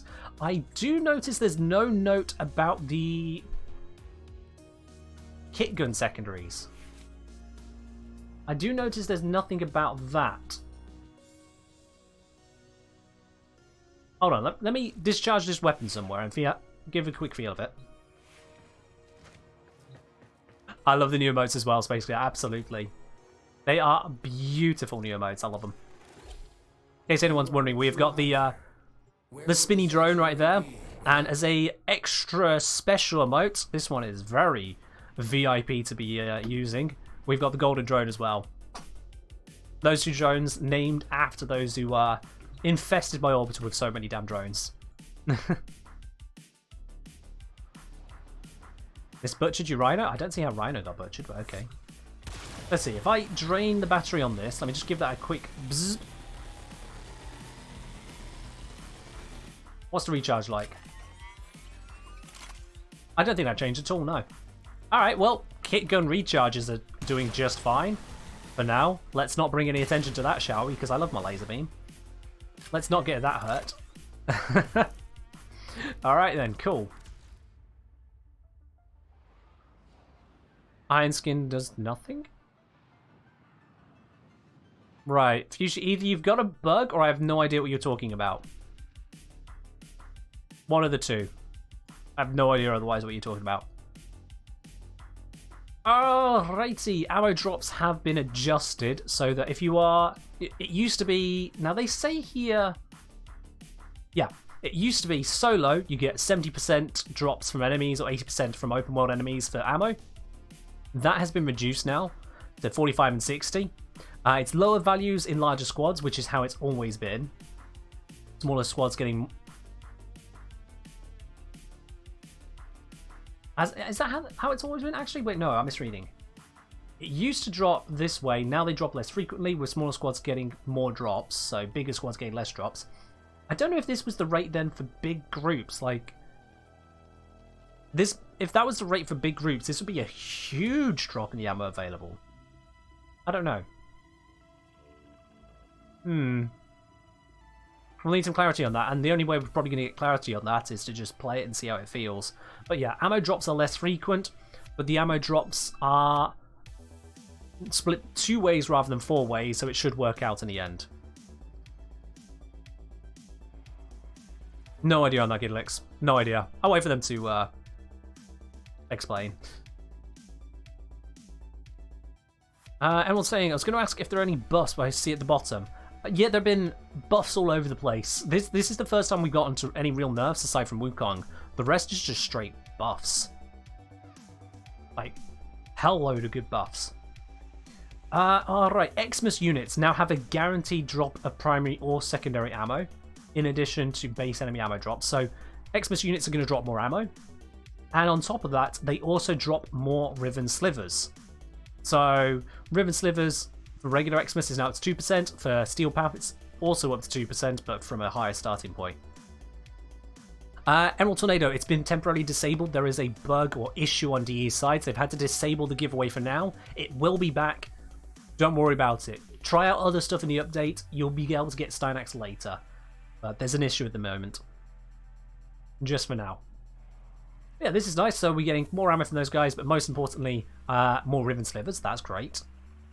And the ammo mutation mods have been adjusted kind of as you expect to work with that there's only 2 ammo types now rather than 4. Mirage also, I know a lot of people were concerned over on my recent nuke frame video. They said, oh, Mirage is going to be dead with the update. Mirage is going to be broken. D, you're just going to let Mirage die. No, they didn't. No, they didn't. No, no, no, no. They were already checking out for this stuff, and what they've gone and done is they've gone and doubled up the base damage of it. So it's fine. It's absolutely fine. Usually that sounds like a skill problem or modding problem. Good luck. Because Rhino's not been nerfed. So if you're having difficulty, dude, it's literally your build or your skill. One thing's wrong there, it ain't the game. If you think there's a bug, report it on the bug forums, though. Alright, holster speed. The mods for holster speed have had their holster speed stuff removed. We'll go into that in a second, but as you can see with this graphic that's happening, weapon switch is massively faster now. Try switching your weapons in a mission, switching between them. It feels a lot better. You notice the animation. It seems to start firing before he's even finished getting it all the way out. That much faster. I mean, it happens over here as well, but it's just so much quicker. So much quicker. Hello, Chocodika. So yeah, with the mods that used to affect holster speed, Vigorous Swap has just had its holster speed removed. Streamline Form has had it removed as well, but the other things on it have been doubled in power. Synth Reflex, that has just been removed. It's a new mod entirely now, which gives you a bonus to bullet jump. The Speed Holster Aura just had its holster removed, and instead it's a bonus damage on equip. So for swapping weapons, you get more damage. The primary and secondary arcanes, they've just had the holster speed removed. And then for the conclave mods, the holster rate increase is gone. Instead, they apply a recoil and spread reduction. That's pretty much the bits there. No idea, Emerald. No idea. That's a huge choice. I don't bet on things which are just personal choices like that. What about the holster speed from abilities like Redline? I'm fairly certain that's still just around. Let me just, again, go back to the game. So you'll still get even more speed from them, but it won't matter anywhere near as much. Let's see. Yeah, it's still there. It's still the same, so you'll just have an even faster time switching, which shall basically make it feel instant, won't it? It'll basically feel instant. Alright, headshot damage changes. Radial damage doesn't headshot, whereas if stuff can headshot, it now deals triple damage rather than double damage. Just that, basically. They gave some explaining on that, but we've all heard it now. Headshots are stronger, and AoE is not as strong when it comes to a headshot, because it can't.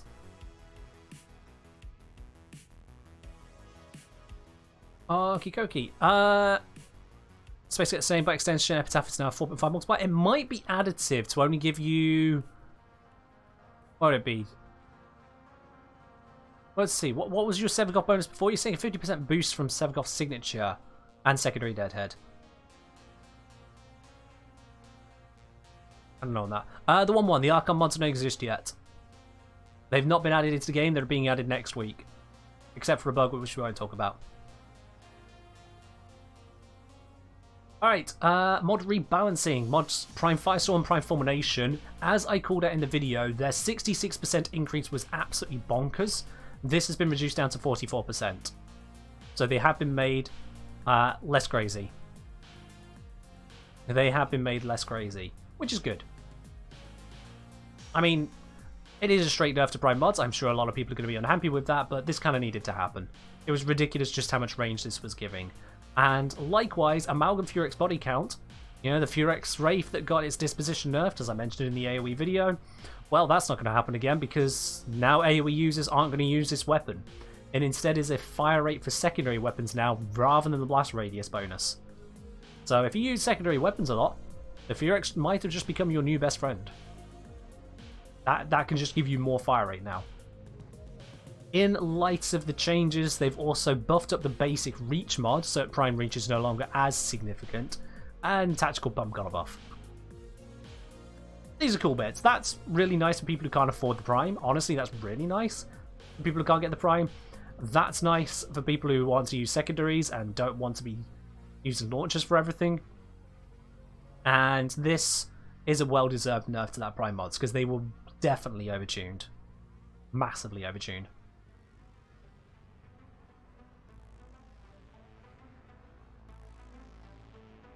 Yeah, I imagine as much, Son. I imagine as much. Emerald saying, how else and why was I given 500k credits and 20k endo? Well, I mean, Emerald, read the message. Like, genuinely, read the message. There is a whole load of stuff written above the rewards you just got given there, or the refund effects you just got given there. Read it. You're not the first person I've had to say this to. Zom here on the channel also did that with 2 of the messages. Read it! Please. Did D touch the lens? Yes, they did. They made it where it has a lower ammo pickup now. Alright, new Steel Path mission, Void Fishers. So, to cut, what, 1, 2, 3, 4 paragraphs short, what they basically said was, yeah, you know what, every time we bring out a new prime, we tell you go do some Lith missions, which are basically level 10. Maybe let's give you some higher level content. And so they've just given you Steel Path Fishers. It's the same fishers, but Steel Path, and you get 1 Steel Essence for doing them. That's it, that's the entire section. Basically, so that you have something worthwhile of the sheer weaponry you have, so that AoE doesn't need to be quite so perfect at solving it all. Yeah. Gillick saying, I just want to say how great it is to listen to their playbase and also creators whose literal job it is to think about the game and make considerations. I mean, I wouldn't say that we are by definition, people who think about the game and make considerations as creators. As creators, we could be anything, because there are creators who just do capture. There are creators who will just meme on everything. To say that a creator has a certain level worth considering, just for being a creator, is a bit overgeneralized, but I get the sentiment. It is good that DE have listened to our concerns, taken it on board, and brought together a result that they think should help us all. SpaceX saying some Epitaph has 3.0 plus 20% plus 30% equals 4.68 multiplier.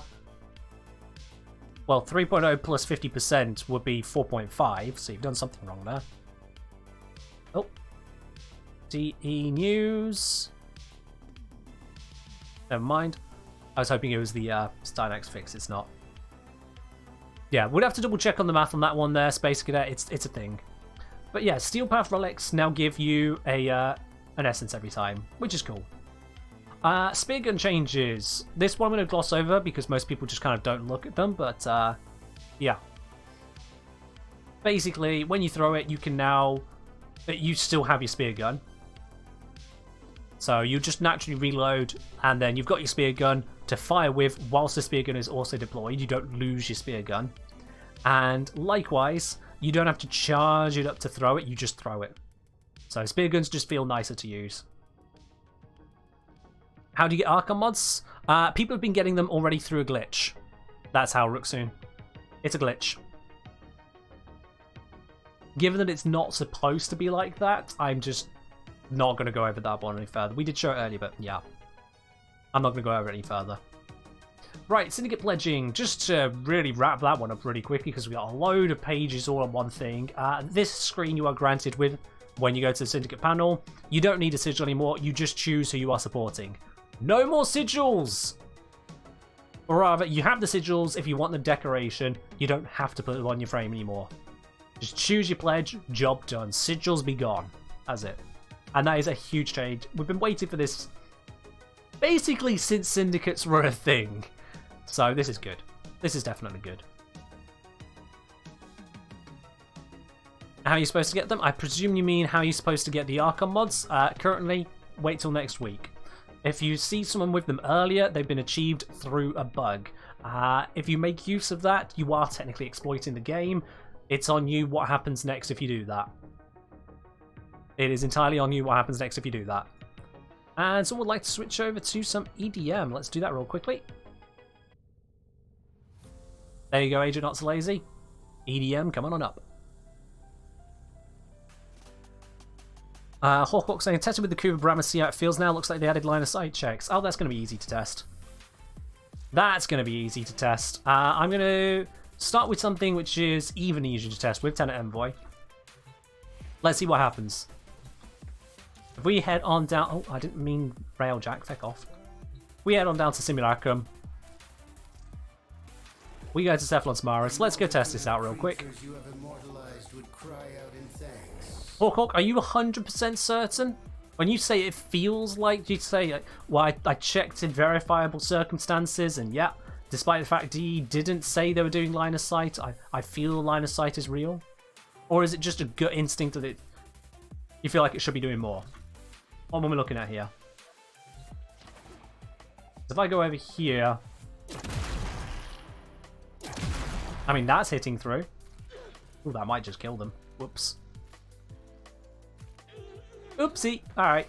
Let's go get the Brahma. Let's go get the Brahma. So, it's clearly not on the Tenet Envoy. So, Brahmarinos. How about that one? Okay. I might be out of radius there. Because it hit once. But that should be in radius. Can I get you to move forward a bit? That worked.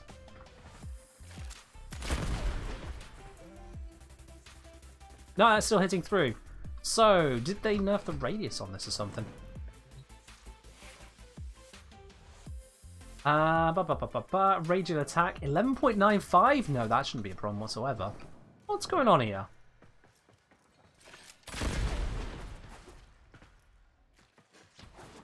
Yeah, let's get in a full group. You're right. Let's go a little bit crazier on this. Gokstad. Just because they're the tankiest little bastards we got. Maybe the bomblets still go through walls? Could be. Oh. I ran out of ammo. Excuse me a sec. There we are.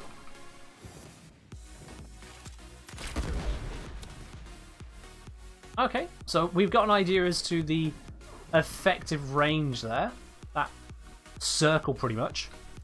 If I pop a shot right in here...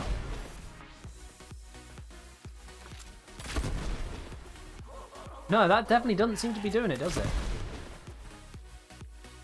That should be reaching far further than that. If I fire a shot at the back, does it hit the one at the front? Well, no, it didn't. And I'm out. That range doesn't feel correct, does it? 17 meters. Okay, maybe. Actually, wait, no. Yeah. 11-ish meters would go 20 here, wouldn't it? Yeah, no. Yeah, I'm overestimating the range. So if I go here, I do a shot there. Yeah, that should definitely hit. And it's not. Okay. That is curious, isn't it? Could it be the radius decreased by how much terrain it punches through? But they never said they were doing that. Did we tell you the Ignis Wraith wasn't effective with this update? It was. The Ignis Wraith picks up less ammo than you'd be used to now. The Ignis Wraith... I don't know if it had a headshot bonus, but it doesn't now.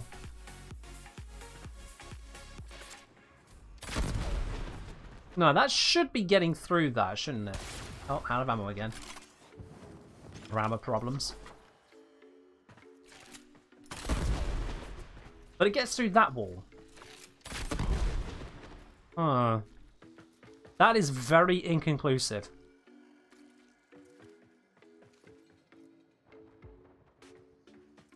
Would it be easier to see if we noticed onto the stairs? As the thing, I don't want them all clustered in one spot where there might be like a gap in the terrain right there or something that's letting it through. Things do feel odd here. Yeah, that's very close. And that went through and hit a load of them. But then here, yeah, still 7 meters. That's well within the range we should be hitting. Nothing. Nothing.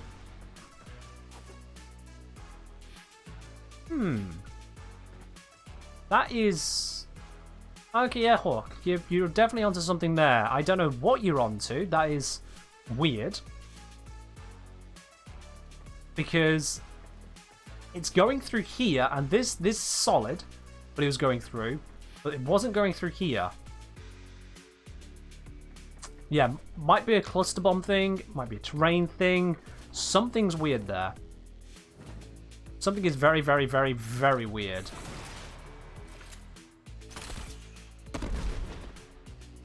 If I do an air burst, I was seeing plenty of hit there, yeah. So it can definitely hit a group of enemies quite nicely. Let's get an idea as to the damage. Over there I did 41 and 23 on this one. And there, 37. It does feel like a bomblet getting through, doesn't it? Hard to say, guys. Really hard to say on this one. That is... Try something like bomblets. That's the thing, though. We did the Tenet Envoy, and that worked. Or seemed to work just fine. That was very weird as well. I suppose I didn't do it on the edge here.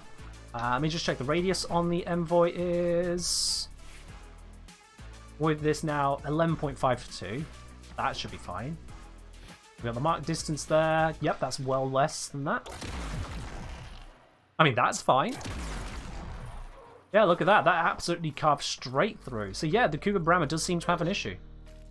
The Tenor Envoy went straight through there, no problem. The Brahma didn't. It does seem something's up there. Okay. Fun times. Fun times indeed. We got yet more weirdness going on. I don't know. I don't really know what's going on with that one, I'll be quite honest with you. Tesmazar and Ugris as well, I'll be honest.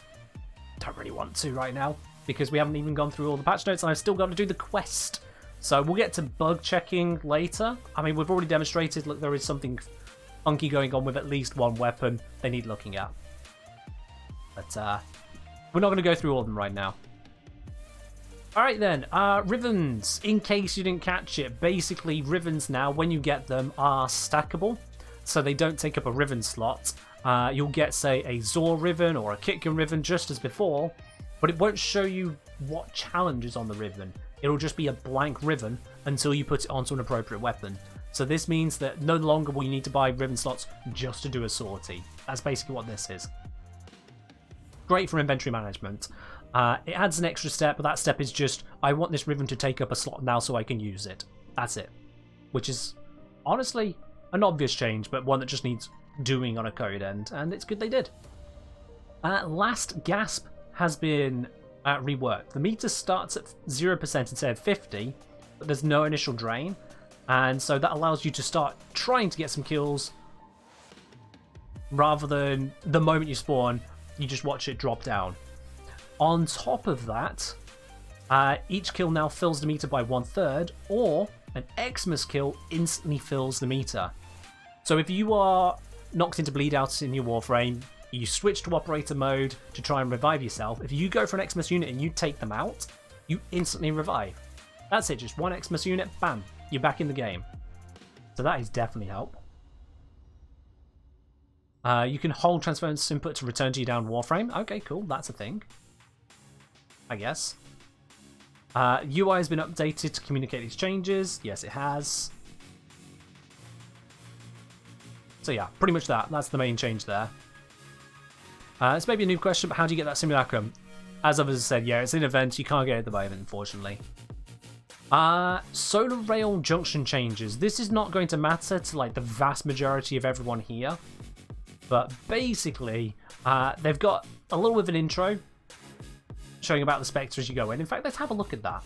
Let's see how that looks, just so we know what newer players are looking at now. If I go into Image Junction right here, I suppose it'll matter to you guys on Steel Path too, but most of the changes are just on the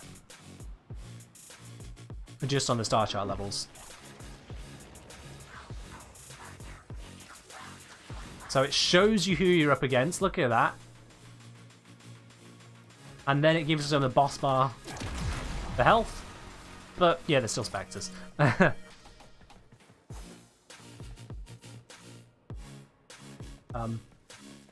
was weird. So yeah, that's a thing. But aside from those, the main thing is they've made it where some of these Spectres are less damaging, but slightly more tanky, just to kind of rebalance them a bit for newer players, because some of them didn't quite match the damage they wanted. And likewise, one little bit here, Frost can no longer avalanche as a Spectre on the Junction, because apparently that was just too ridiculous for some people. But fair enough. Nothing much we have to look at there. Gilding Changes. May change the gilding system to make it easier to access the full power of your modular items earlier in the game.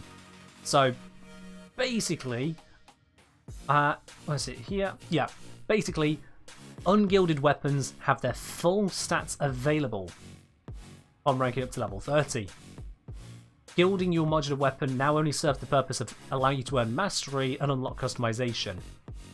So, basically, the weapon you start with, an ungilded modular weapon, is more effective straight out of the gate, rather than you having to gild it, which just makes it better to use. Operator transference change. Did I just leave a mission? I did, didn't I? Let's show this again. We'll just pop into here real quickly. Everyone, I'm sure, remembers the switch over to the new operator and focus score and void sling and how slow the transference had become, the delay on it. There is a large large platoon of Well, now you can actually just pop in and out. one standing. Now you can just constantly flick between the two rapidly, compared to that delay we had before. So that is a nice new change. Or nice return to the old functionality, actually. But yeah, still nice all the same. Overguard lifesteal, basically a lot of lifesteals that weren't working on Overguard, or things that should scale off of hitting enemies, now does work. Relays, all relays have been changed on all console platforms to match what it is on PC. Cool. There's armor. It's cosmetic, I'm scrolling past that. Cosmetics and decorations, mostly going to scroll. Nightwave in the last 2 weeks will show you its ending in the screen there. So this won't show normally, but when it gets down to 2 weeks, they'll put a timer on it. So that's good. Operator healing is back. It is indeed, absolutely. This is a huge one. This is absolutely colossal, guys. Ignis Wraith Research is now available to all clans. No more are we going to have those bastards in trade chat trying to sell Ignis Wraith for 50, 60, 80, sometimes I think I once saw a 200 plat offer in trade chat, trying to capture people who don't know better. No more are we having those scalper, scammer, whatever you want to call them, bastards. Because it was bastard. They were printing off the blueprints for 15,000 credits and selling them for dozens of platinum. Ridiculous. To assist on that as well, the Ignis Wraith blueprint is now untradeable. Because, let's face it, when everyone can get it from clans, it makes sense that it just doesn't need to be tradable anymore. So that is gone. As they're calling it out here, protecting players from trade manipulation. Scams. Protecting players from scams. It's about time this happened. They added the Ignis Wraith into Railjack rewards at high tier some time ago, but this is where it should be. This is just so much better. And about bloody time, quite frankly. The event was years ago. It was years ago when I joined the game.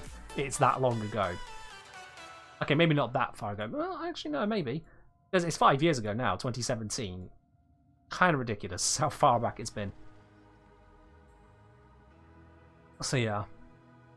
So I'm saying, like a week before this change, I saw someone say defending scammers. I mean, to an extent, it kind of felt that way, that they're letting those blueprints be sold for so much. Because they knew it was targeting newer players. There was no one else being affected by it. Just players who did not have a support network of people around them saying, bro, it's a scam, don't do it, here's a free one. So I am very happy that this change has come in. This is really addressing imbalances that don't need to exist in a game. We don't need grandfathered issues for people like this. I'm happy for that. Oh, okay, I see Andrew, yeah. Which relays you lost and gained on Switch? Let's see. Clan thingamajiggy changed. The rest of that's not really important. It's little tweaks and fixes, good quality life stuff, but we don't need to go over it. This is another big one. Operator energy pickups will now be shared with your Warframe. Missing a word there, but okay. So if you go into Operator and you accidentally walk over that energy orb that you were hoping your frame could pick up, or one popped out of the enemy you killed, hey, good news, it went to your Warframe anyway. Job done. And I think someone on Discord mentioned about this affecting Dissipate as well, so if you pick up the Dissipate energy orbs, they're also going to go to your Warframe by the sounds of it. So, yeah, that's a lot nicer. It doesn't trigger any energy pickup conditions on the Warframe, like health conversion, but just pickups is great. The pickups is just great. Exactly, Zon, that's what it seems to be. That's what it seems to be, so this is great news. They've also added in a message when unlocking a Void Relic to indicate which Void Relic buff is active. Okay, my regulars. Those of you who are here time and time again. Which relic buff do I say is completely broken? That has absolutely no functionality whatsoever? Do y'all remember? Should remember. I banged on about it long enough. let's grab the Kratos. It's the melee one, correct, Nazurko? Didn't even know opening relics gave buffs? Well, that shows how bad the UI was before now, doesn't it? Yep. There's a reactant buff. The reactant buff has 3 different options, at least as far as we knew. Option 1, it buffs your Warframe. If it buffs your Warframe gets double range and double strength. That's not plus 100%, that's double. If you had 250% strength, for the duration of buff, you had 500%. The second option is it buffed either your primary or secondary weapon. If it did that, you had a bottomless clip. No ammo consumption, you just fire to your heart's content. If you want to get the feeling of the older AoE, head into a Relic Fisher and get the buff on your AoE weapon. That's great. The third option was your melee weapon. If it buffed your melee weapon, nothing happened. We don't know what was supposed to happen at this point, because nothing happened. And I want to see, if we just go into a quick one right now, are we really only going to have not quick ones? Are you kidding? Let's do this one. If I go into here with a melee weapon right now, I want to see what pops up on screen. When I get the reactant buff, what shows on my screen? Hello, Berserker.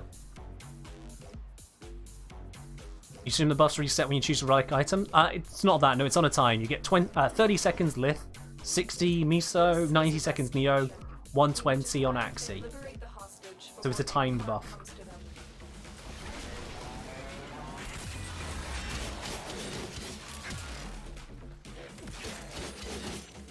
Alright. Come here, you bonkers. Get smacked in the face. Oop! All that fire damage. Gotta love it.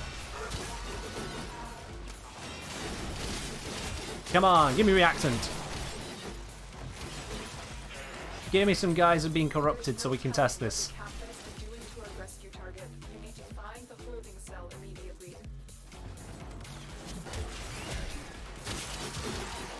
Reactant, please. There we go, we're on to 5. We'll see what the UI has to say. I want to see, because they might have fixed it by going, 2 birds, 1 stone. Let's make the UI better and also tell people what's going on. Or rather, fix what should be going on. I should have brought Naramon as well, I realised that. But it's fine. Melee weapon has increased damage and channeling efficiency. Channeling efficiency!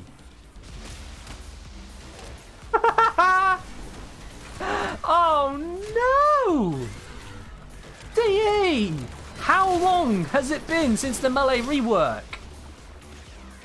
How long? I'm aborting out of just sheer frustration at that. Oh no! That's not been a thing for so long. I actually can't. What even is channeling? So, channeling used to be a thing before we had heavy attacks than what we have now. It used to be that you would activate channeling on a weapon, channeling your Warframe's energy into the weapon, and so that when you hit enemies, you would spend 5 energy and deal more damage. With the reactant buff, instead of 5 energy, you would spend, I think it was 1 energy per hit to deal that extra channeled damage. This got removed ages ago. A very, very, very long time ago at this point now. And the reactant buff said, that's... Oh. Oh, that is bad. How did that one get through QA? That should not have got through QA. That is... Ooh. Wow. Wow. Yeah, that... Oh, and there was me thinking, they wouldn't put this up on screen without showing us what the buff was supposed to be. Like, maybe it's heavy attack efficiency, maybe it's a range buff we didn't notice, maybe it's a damage buff we never noticed. But of all the possibilities, I didn't think they'd actually have a function they removed from the game on their new tooltip. Oh no! Oh! Ball dropped right there. I mean, we are cracking relics, and that is a relic from the past right there, that one. Ah. Oh.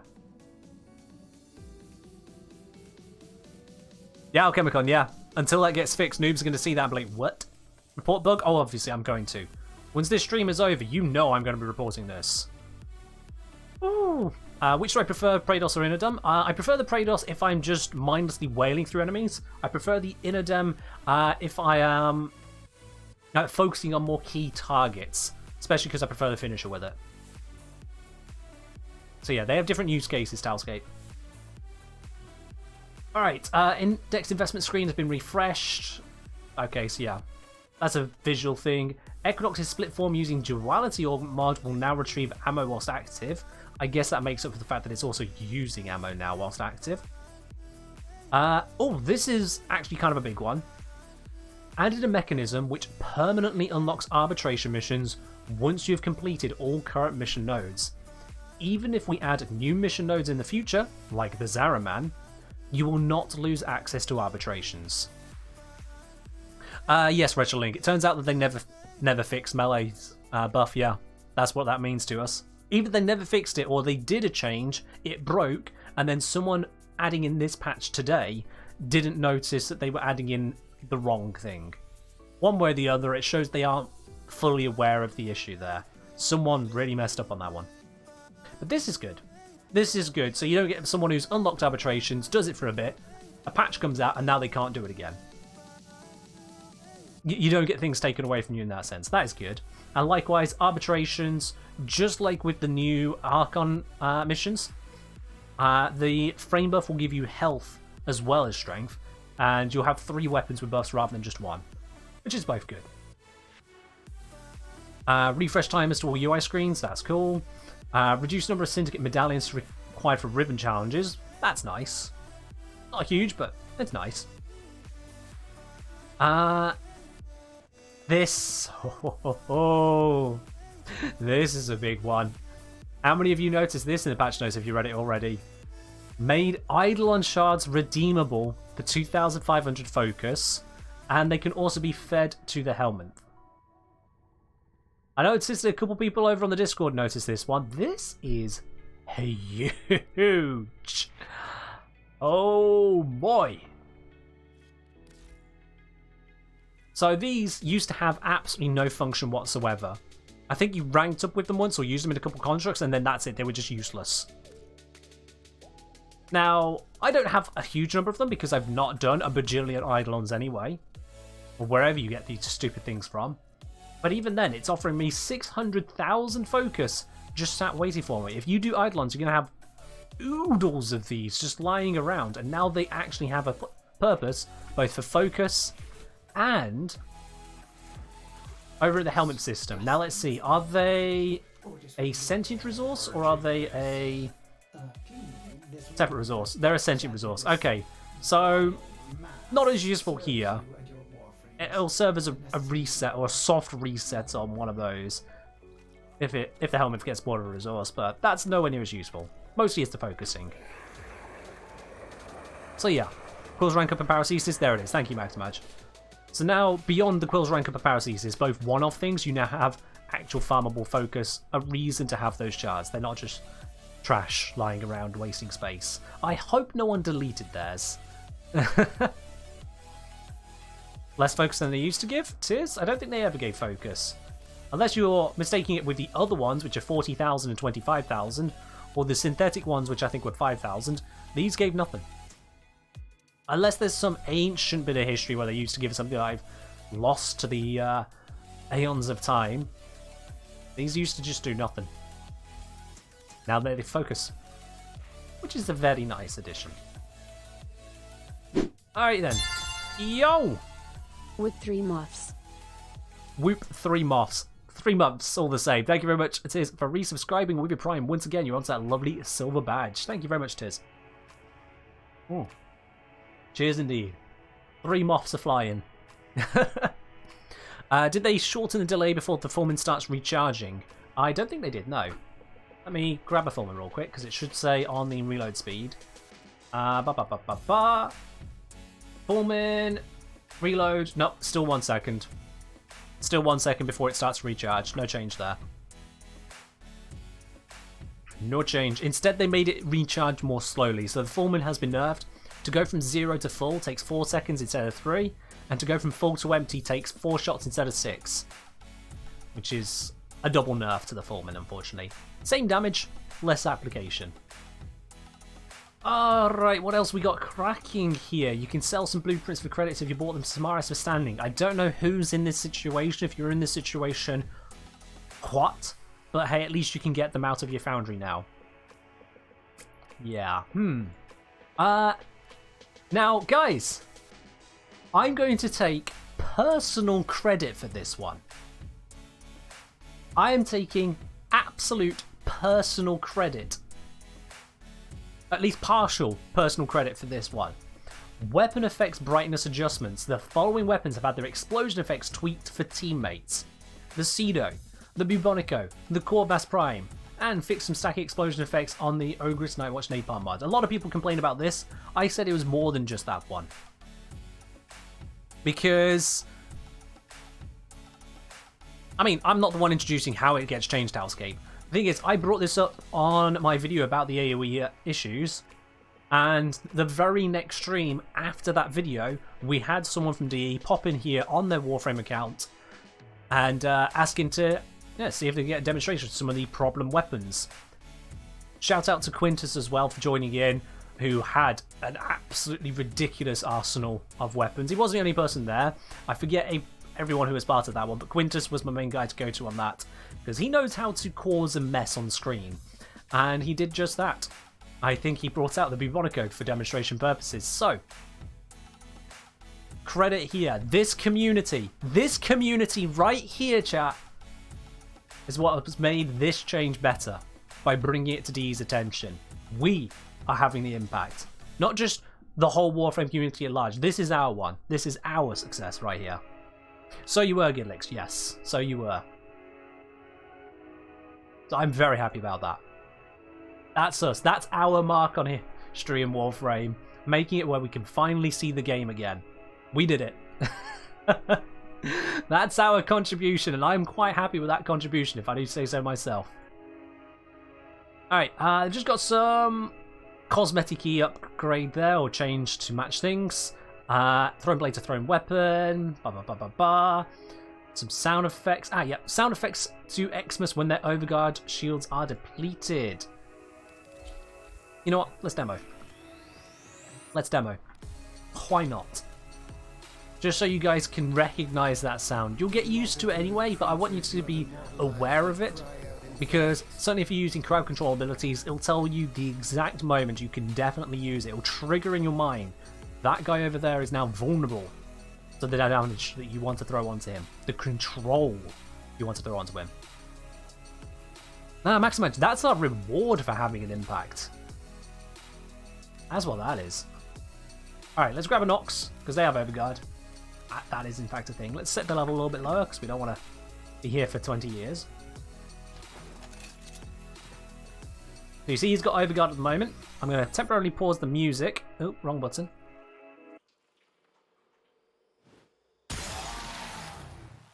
Okay, that was a lot faster than I had intended. I wanted that to happen in less than one shot.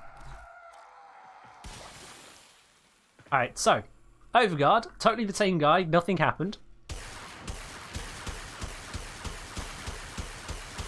We work our way through it. And that sound there, that discharging, powering down sound of the Overguard vanishing. And I'm just going to kill him for good measure. For you. So yeah. Overguard has a noticeable sound when it runs out.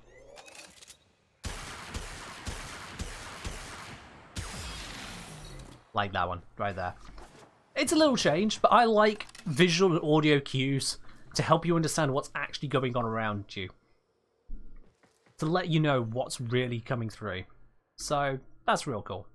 Alright, back with the music. Back with the patch notes.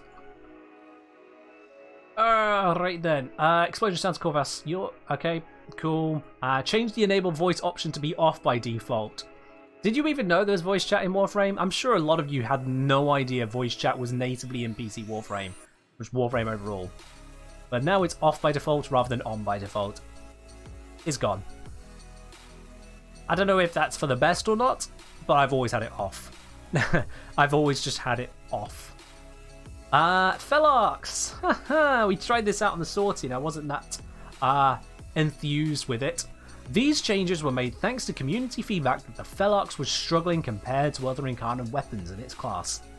Now it uses a larger projectile, the damage is being increased from 600 to 700, increase the effects on the Incarnate form to look fatter, and fix some unintended animation behavior. Alright. Let's give that a, well, once again, let's do that in a testing environment. This one I am conveniently stood in right now. And let's not have the knocks.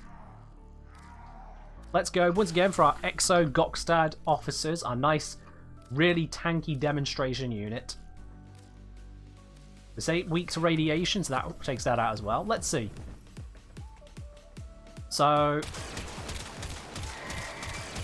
this is apparently modded for the Corpus. One moment. Why is that modded for Corpus?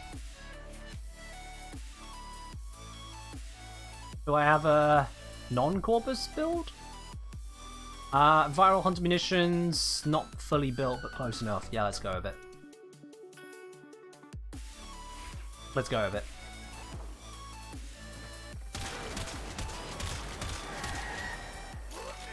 Alright, do our reloady dody.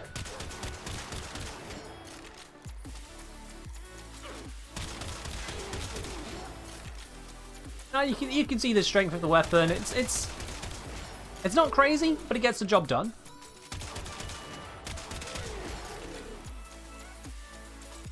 It gets the job done. Alright, I think with that, we'll reload it and switch over now. Now let's see how it functions here. First of all, oh, it did go through all of them. Let's see, what angle? Oh, not a great angle. The damage?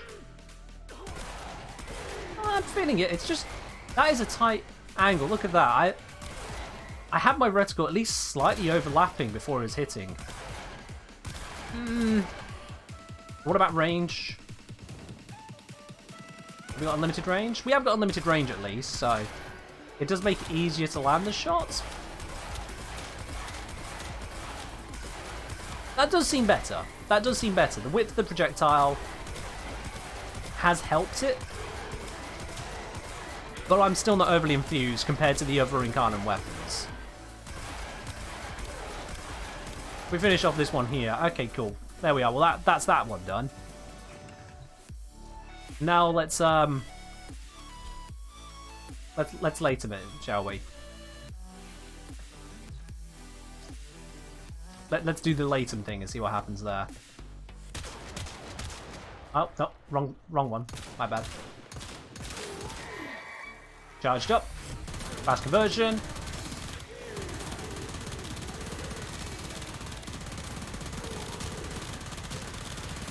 This is a secondary weapon. This is an automatic secondary weapon compared to the Felarks. Yeah. Can I tell you where the 50th Warframe? It's nowhere at the moment because Dave had an issue with releasing it, and so they've had to temporarily disable the giveaway. They'll be reactivating it later, don't know when, but they've had to disable it for now, sorry. People are sending the Archon mod in trade chat? Of course they are. Why wouldn't they? It's not supposed to be in the game for another week, but D messed up. Did I have the 2k damage on non-crits evolution on the Felarks? Let's see. Yes. 50% chance to deal plus 2000% damage on non-critical hits. Yes. I know that doesn't stack very well with the Hunter Munitions. So I was set to this build earlier. So Hunter Munitions obviously is never going to get that bonus because it's critting to activate. That does bring it down, yeah. That does bring it down. But, yeah, in my comparison there, honestly, I don't think that really addressed the full extent of what felt bad with the Felarx. Going from an auto-spamming shotgun to a semi-automatic pair of pistols that have less damage per shot than the shotgun. And their fire rate is also lower. I think misses a lot of it. This is a lot of what our issues were with the Felarx, so it's a buff, but it's not the buff I was looking for on that weapon. I'll be quite honest. New Amalgam for your X mod testing with this beauty? I suppose we can have a look at that. Do I have that available to me? I hope so. Urax. Apparently that doesn't have the Amalgam on it, doesn't it? There we go. Oh, melee kill. Sorry, yeah, fire rate for secondary weapons. Yeah, that's the right one. Alright, let's give that a whirl. Let's give that a whirl, see what it does. And then we'll try it with Gauss as well afterwards. Just to be really crazy.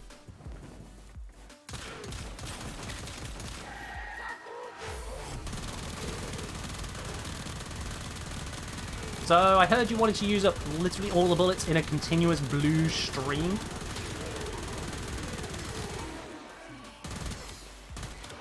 I mean, I was really lazy there and missed a lot of shots. That's why they're not all dead, but yeah. I mean, job done. That was pretty cool. That was definitely pretty cool. Alright, let's step it up. Let me just go grab some energy. That'll do.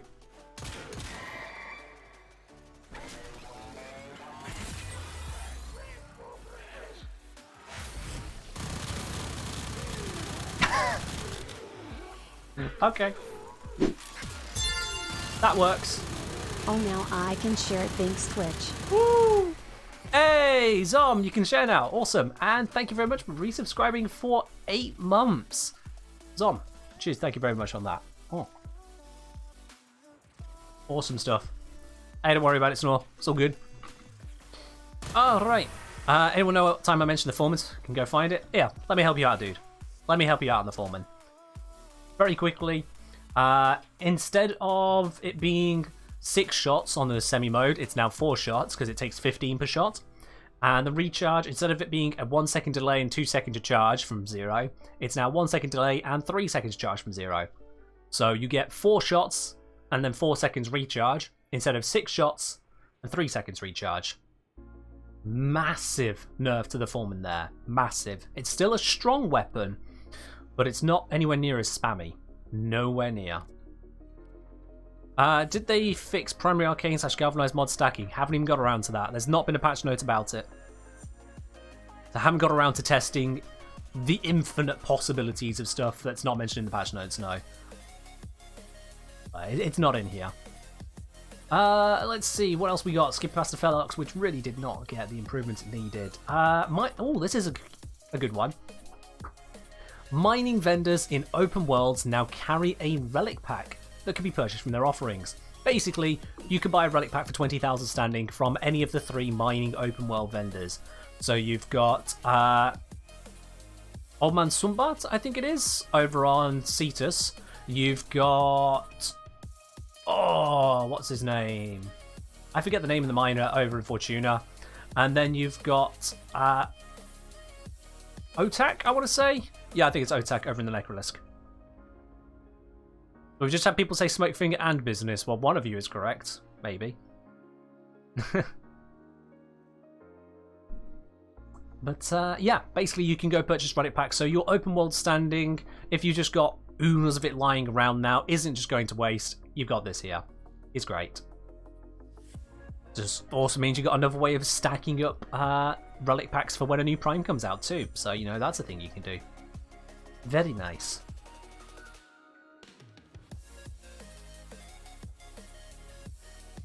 Oh, I see, Mesa.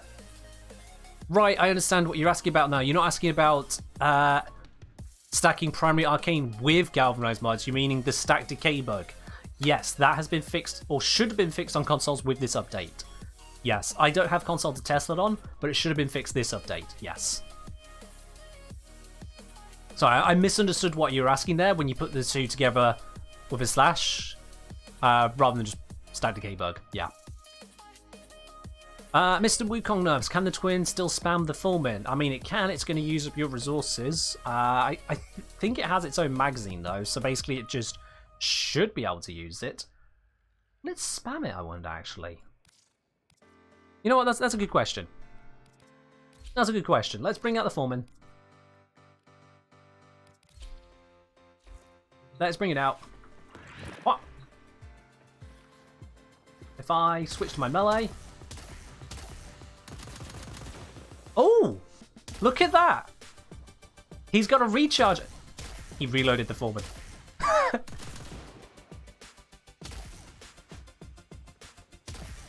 Yeah, it is observing there is a recharge mechanic. It's doing it weirdly, but it is observing that, and it's switching over to the later when it realizes it can't fire.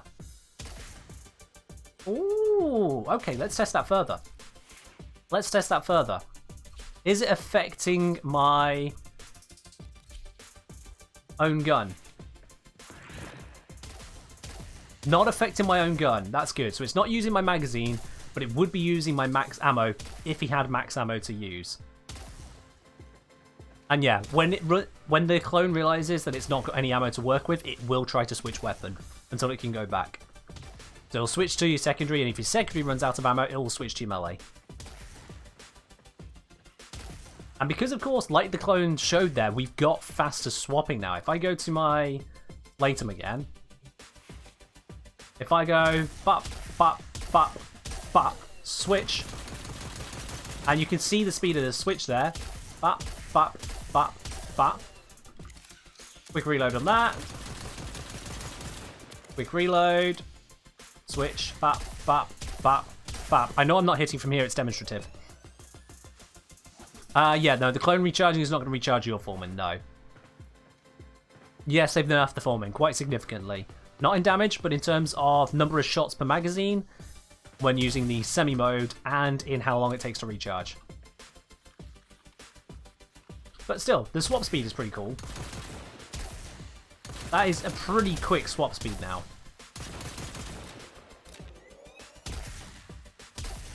But yeah. Foreman definitely nerfed. Sustained DPS and comfort, as Kid there says, has been nerfed.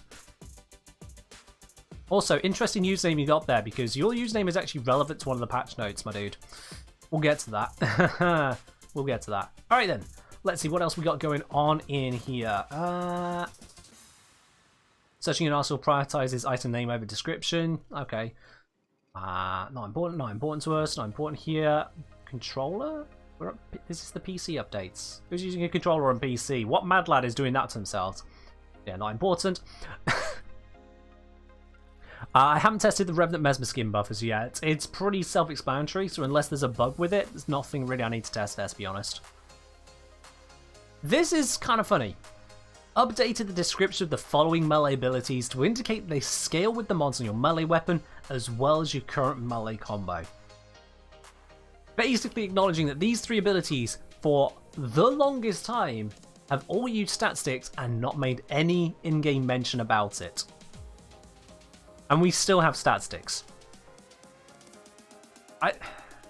Stat sticks still do not make sense to me as a thing, especially this one and this one, where the stat stick is actively detrimental to itself, because the kind of stats you want to use for these two abilities aren't the kind of stats you want to use on your stronger melee weapons, which is really weird. It's really weird. I don't get why we still have that, but we do. But at least now the description should hint to a new player, hey, there's something weird going on. Google it. Yeah, not amazing, but at least there's now a note about it. What one? Bad timing. Alright. Let's see, what do we got else going on over here? Updated effects, volume of drifter, Syndicate menu for languages, skybox, optimizations.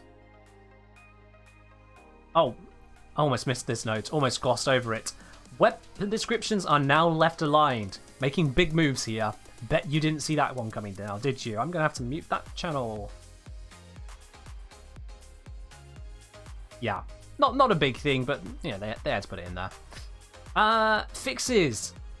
Korra users rejoice.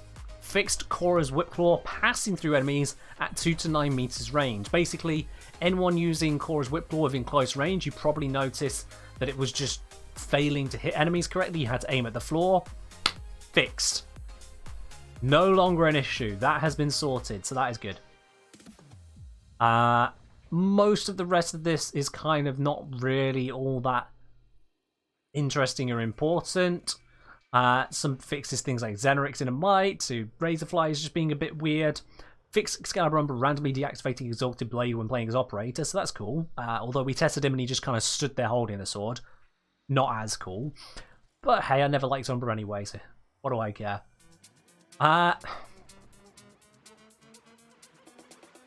Any of you keeping up with my YouTube channel will know that this hurts me.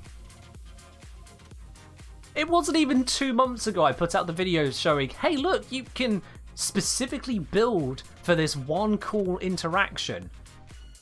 It's probably a bug, but hey, you can specifically build for it. And they've gone, yeah, nah. No, you can't anymore. It's gone. Bye-bye. Oh. Okay. Yeah. I've just updated the video title and pops it into a pinned comment as well. No one should end up having to click onto that video now, because now it's just not a thing. I don't want to be one of those people that leaves up an entire incorrect video when it's out of date like that. You know, when it explicitly is just not a thing. So yeah, I've put the note on it. The video is still there if you want to watch it and see what it used to do, but it's gone now. That's no longer a thing. Fixed teleport delay from Drifted Camp to Orbiter, both there and back. That's cool. Fixed Max Polarize, Fast in Time, Cathode Grace for clients, some helmet stuff for Severgoth Shadow. Is there anything more we need to look at in here? I swear there was some more of the bits we've not gone over that was very important here. I'm just trying to find those ones, because most of these are just smaller fixes we don't really need to worry about. Fix missing orders dialogues. Fix an issue of Void Sting Arcanes we're applying multiple times, so that's a shame. Fix some... this is a good one. Fix the following powers on mods not function properly on Thrall Mercy kills. So Blood for Arrow, Hard Reset, and Malicious Code. When you were killing Thralls before, they just wouldn't activate these ones. Now they do. That's good if you are Lich Hunting and, say, Hard Reset, you try to get your Sentinel back. That's actually kind of a big deal, because Mercy kills are quite frequent to have there. That's useful. Environment outside Railjack. Railjack environmental issues, just kind of got a few looks out there. Garuda one, again in Railjack. Some Railjack crew being a bit weird. These two, I'm not quite sure what's going on here, but it sounds positive. Fixed crew autopiloting, prematurely ending if another ship flies in front of the Railjack. Likewise, targeting camera position instead of target position. Maybe this will make crew even better pilots. We'll have to see how that works. And most of that otherwise is just kind of where it is or how things are. Nothing too crazy. Mizzy explosion sound effects and the Icarus projectiles. Cool. The Icarus has had a few bugs. Nuke the video, that's the exchange for getting access to the test server. Suppose makes sense. Yep, if I want to have access to bring you guys amazing videos the very first moment you could want them, it's going to cost me, isn't it? Yep, it's always going to cost me. Let's see, there were some other bits and pieces. A lot of these are just kind of smaller fixes, world fixes, that kind of stuff. Let me see. Come on now. Yeah, just smaller fixes here and there. Some weird stuff going on with Thralls. If you ever felt they were too weak or too strong randomly, that's what got fixed. Where do you find the new mods? You don't. Every new mod that you see in the game, all of the 5 Archon mods that you see people trading or talking about, have been glitched into the game. They're not supposed to be there until next week. So you can't get them without glitching the game. If you do glitch the game or use a mod that has been glitched into the game, I say glitched. I don't want to go into details as to how it is, but it is a glitch. But basically, if you do that, then you may be putting your account at risk. Because it's clearly not intended to work that way. You're not supposed to get the mods whichever way the glitch is. We're not talking about it. Because I don't want people to basically risk there being a reversion on their account or other effects on their account that might come about as of it.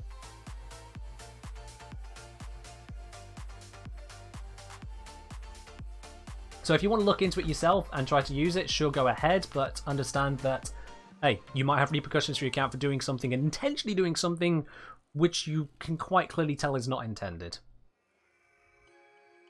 Quite clearly tell is not intended. Alrighty, what else we've got going on over here? Fix the Uranium, Merlin, and Noggles only being selectable from the base. Trust you're ready to have yet another bug somewhere somehow. Of course you did. My Urani hate will never end. Right, let's see. What... Oh yeah, anyone achievement hunting? Fix being unable to use blink pads in open world whilst being ragdoll. That was not the one I was looking for. There was something with blink pads. Never mind. I highlighted the wrong one. I saw one in there. I think it was a blink pad stopping you from using it for the achievement. Pretty sure I read that in here earlier when I skimmed through it all. Where are the other bits and pieces? There are a few really big ones. Where have they gone? Aside from all the others. Fixed losing all your Malt augmented arcane stacks after host migration. Great news for people who are doing Sanctuary Onslaught more than anything else. Because that's where it sees a lot of stuff and then a lot of people jumping out on the mission on you. So that's great. That is definitely a good little fix. I know, kid, I know. Fix being able to trigger stealth kills, a rush you being weird, elemental effects being weird, yada yada yada. Several map holes. Come on, we got anything more crazy wazy going on here? Fix mods showing up in the end mission screen regardless of what it's typed. I mean, just how did that even happen? But whatever. There were some more of the bits and pieces. I'm just trying to quickly remind myself of where they are.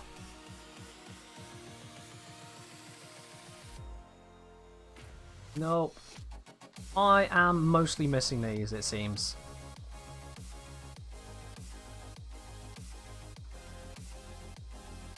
Okay. I'm going to control F, because there's one that shows D paying attention to all factors of it. Here we go. It's all the way up here. Adjusted the name. This shotgun mod, including the amalgam version, over to shotgun barrage, in light of being educated by concerned players on word connotations. That's the kind of quality of life that honestly they don't even need to announce. They can just kind of go about it, but it's good that they do address it. I did miss it here when I was talking about those bits. And that is kind of important. Doesn't affect me, I'll be honest. Doesn't affect me in the slightest, but I recognise that it does affect others quite substantially. So, a good choice. I remember being surprised when I saw that mod for the first time in the game. Like, oh, okay. Where I'm from, that's not really a good way to go about things. So yeah. Also, Rasp saying, I wish they'd fix the quality of life in joining missions and mission time load-ins. I mean, how do you think they're just going to fix loading time? I get you'd like it, but yeah. It's not like they just have a number somewhere that says load time on console is 5 seconds and they could just change it to 1. Not quite that. Alrighty guys, but I think we've gone through all of the really core stuff there, at least that has been released today. 90% great. AoE nerfs, mostly on the ammo side of things, are pretty heavy. The Foreman nerf kind of came out of nowhere, as with a few other recharge weapons. It was the Shed. Was it the Shadow that got absolutely blasted again? Let me just check where we're looking for that.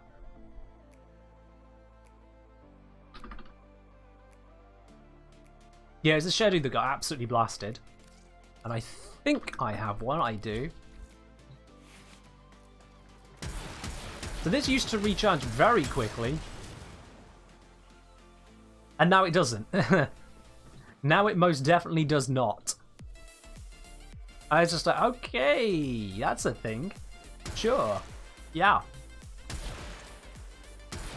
I mean, it's only got 7 shots in it to mess with at this point as well, but yeah, wow, that kind of came out of nowhere, didn't it?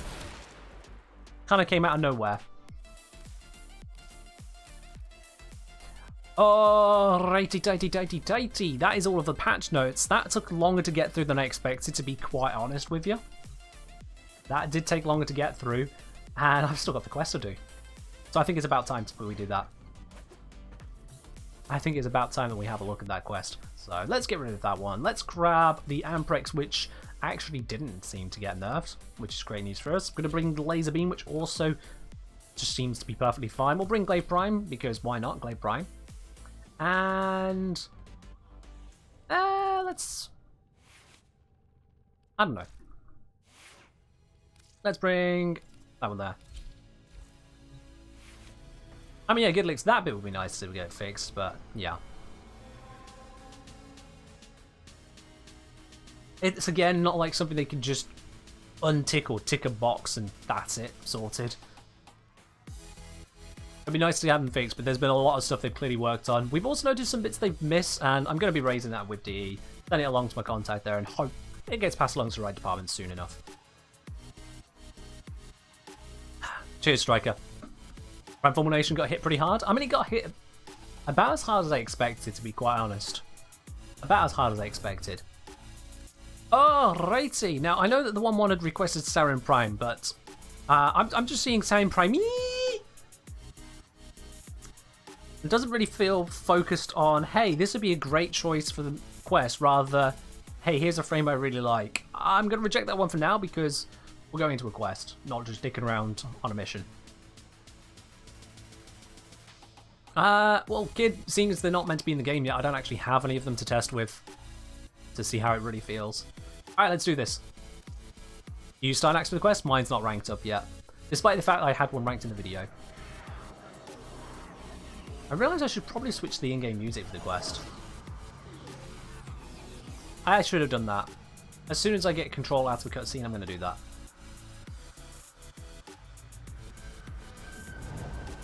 One, I refunded you the points, it's fair.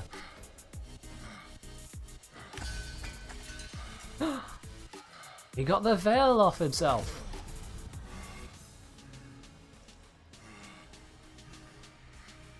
Yeah, I'm definitely going to switch over the music in just a moment.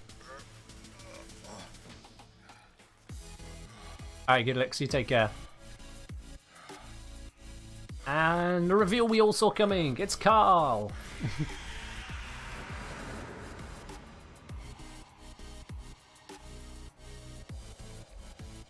Alright, let's take this opportunity.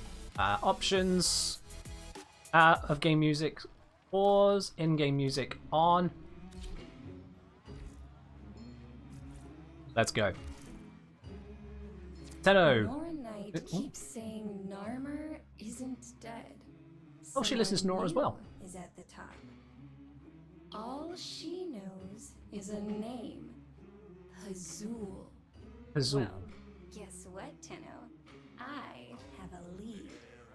I detected a dot code signal broadcast from inside. I don't like the subtitles are faster than what she's saying. It says one thing over and over again. Need reinforcements. It's probably one of the freedom fighters Nora keeps talking about. If they made it into a Murex, they have to know about Pazul. Come on, Tenno, say you'll help? Of course we'll help. It's a quest. We're gamers, we do quests. Let's do it. But yeah, those subtitles, they could do with being slowed down a bit. Come on now. Come on, DE. Slow them down. Alright, let's go investigate the Murex. Let's see what's going on over there.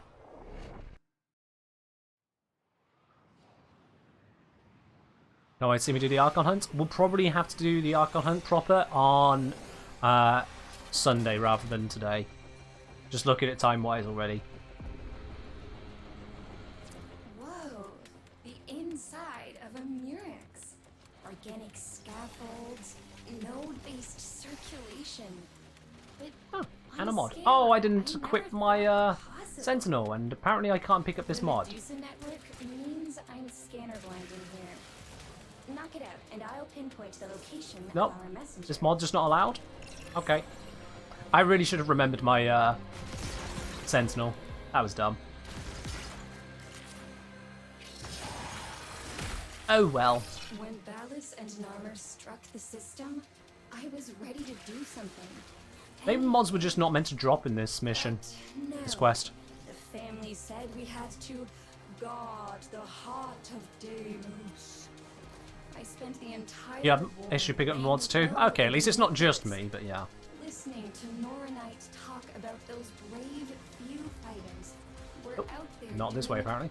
Exciting things. Not Wait for a just video on how to kill Archon fast? We'll see. We'll see. Tenno, I think that's the central hub of the Medusa network. Without a scanner feed, you'll need to figure out how to disable it on your own.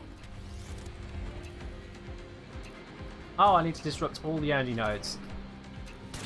And I don't know where they all are. Is it these? Nope. I'm gonna let that time out and try again. I was expecting waypoints. Alright. So where am I looking? There we go.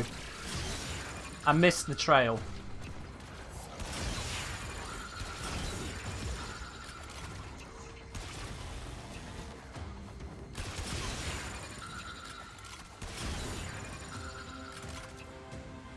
Hui. And where'd it go? There it is. Tricksy little thing. Got it.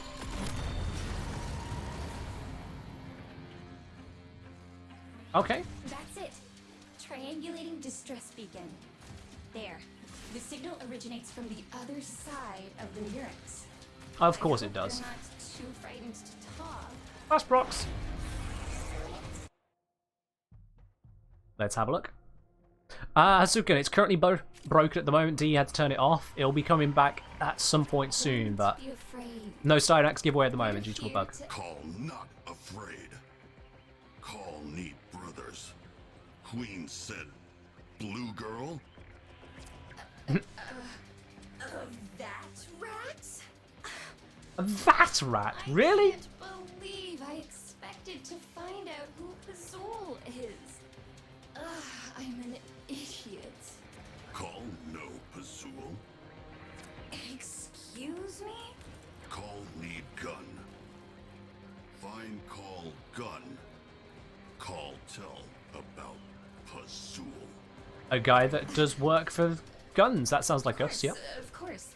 Call, what was it? There. Marking a weapon signature. It is a pretty badass cleaver, yeah. It does look good. Alright, let's go get gun. It's not far away, let's bullet jump. Oh wait.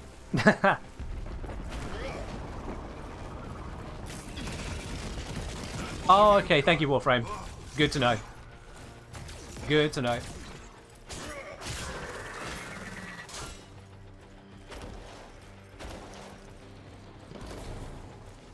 Yeah, we got full confirmation, Snore.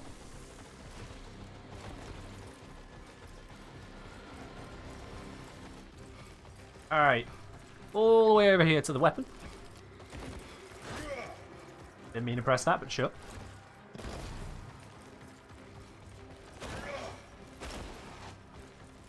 Leave you the message you can earn next week. Yeah, or you can get it sooner if you pick up the new pack that came out. You got your gun, and I will guide you out of here, but first, I need you to tell me about Pazul. Call find brothers. You help. Then talk. Brothers? Brothers was not what we agreed to. I don't know what You she said expected, gun. honestly. I got This is you Carl. your gun. Now tell me about Pazul. Find brothers. Then talk. Someone give Warframe a sub. Snake Raider. I mean, you can do it. Nothing stops you from doing it.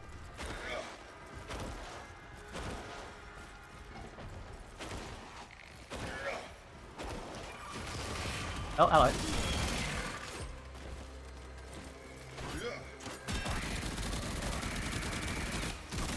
I've forgotten what my grenade button is. There we go. It was an ability.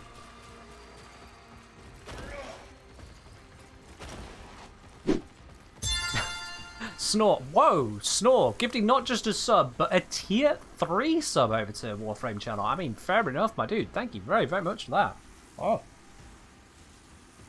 God damn. Alrighty then.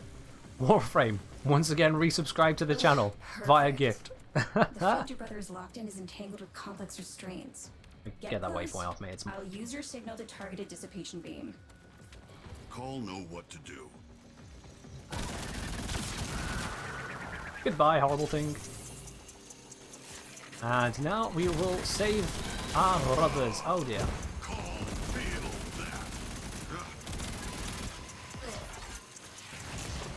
that. Need to get in position. Get in position? Okay. Just like interception-y mobile defense-y. Blood should go here. Oh. How are you sneaking up behind me?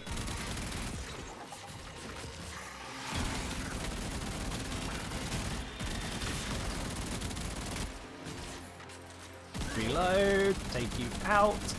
Recoil control has never been one of my strong suits.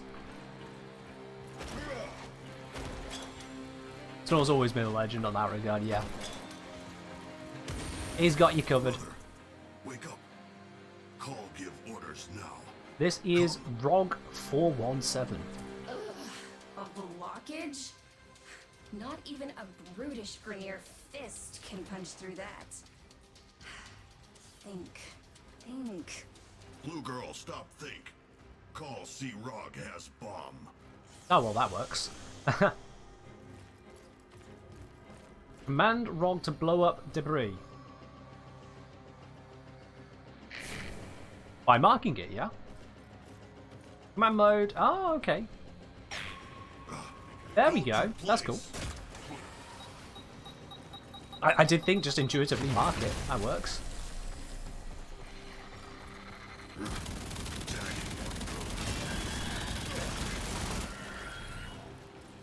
Come on, ROG. Let's handle them. Destroying things. Shocking. Oh, stop being so rude, daughter. Where others? Grenier have a lot of brothers, Call. They're not all going to fit aboard my friend's lander. Get Well, find room. Oop, ship. I can't jump down there. Okay. Good to know. Scans show what appears to be a Grenier dropship, but it might not even be operational. Call make work. First, find all brothers. Absolutely, all brothers. I don't know No man left behind, eh? You need to find a way across. Do I need to get up? Do I need to go back? Come on, dude. Dash forwards, fast as we can. Yeah, is that... Oh, okay. 180. Oh, I was meant to grab that off him. My bad. Elliot attack. How hard could be? There we are. We can fly.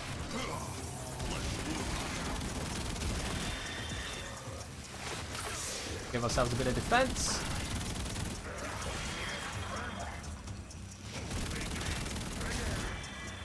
Taking them out, bit by bit. Blue girl need call in that spot. Well, let's head to that spot.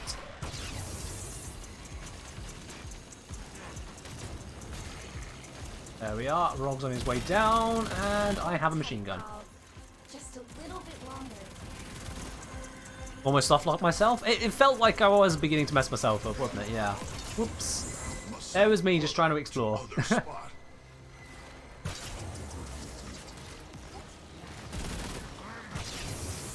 Oh, I need to command him to hold the other field. Go there. There we go, that works. Alright.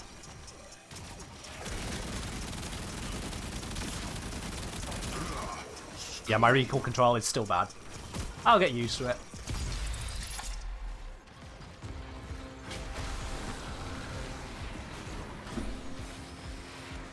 Release brother. Hello there, Vane. No. Queens, abandon us. Fight for brothers now. Oh, he's straight up turning against the queens, isn't he? The other brother is down that way. Or is that a defense point? Oh yeah, I told him to go that way. Command, regroup. There we go, that's what I needed to do. And up. Lovely. This one's just a corpus. Nope, brother now. Call know what Veil like. Nobody deserved Veil. See, that's when you know he's really reformed as a Grineer. When he can see a corpus and go, no, he's been through enough. We're friends. Call in that spot. There we go. Hope they have more to the squad functionality. It will be nice. We'll see how it all flows together.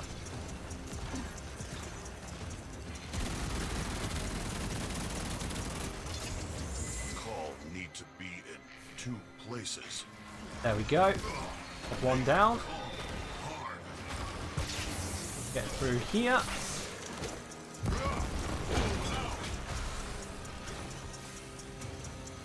And we capture this. All is going well. Call of Duty 2 definitely captures the Brotherhood. Which AoE weapon's still worth using? I mean, give him a try. The patch has only come out today. There's not been an established meta yet, so give him a try, see what you feel. I figure the 10 Envoy is probably going to be in a good spot. That's the vibe I get. Did I get the melee? Yeah, I got the melee. Oh, I need to hold it. My bad. Let me try it again. There we go. That's everyone. Do what? Can we go What did he now? say? Dropship? I know his name, but I don't know what he said. Let's get to the dropship. Dropship is lower. It's this way. I need to regroup everyone. Position.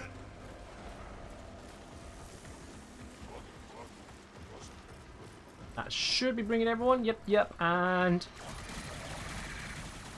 Yeah, we're all together. He teleported up, that's fine.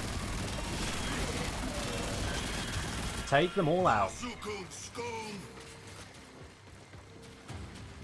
Speaks of corpus, pretty much that's what that subtitle was. He said a thing, and we just kind of go with it. So how does Mr. Corpusy get up here then? Oh, no, he's got a jetpack as well. I didn't notice. Okay. Well, he's fine. Mr. Corpus is here with us. You're coming up on the Bull Core, and of course, it's held in place by a tether node. I've devised an 8-step plan to evade security and gain access. Step 1. No time, blue girl. No, we were not doing an 8-step plan. We absolutely were not doing an 8-step plan. Brother, need to bomb node thing. I mean, I threw a grenade at it, but no, he's okay.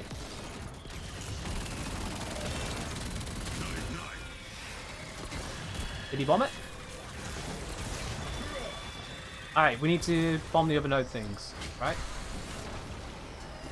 Or is it the same one? Nope, it's over here.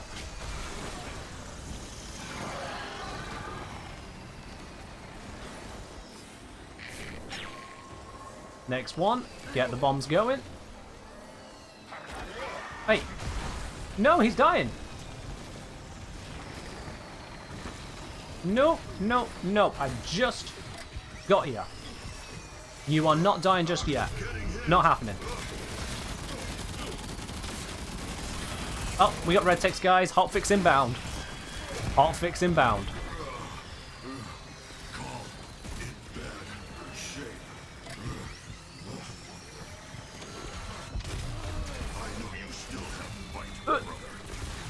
Okay, I didn't pay enough attention to my health there, apparently.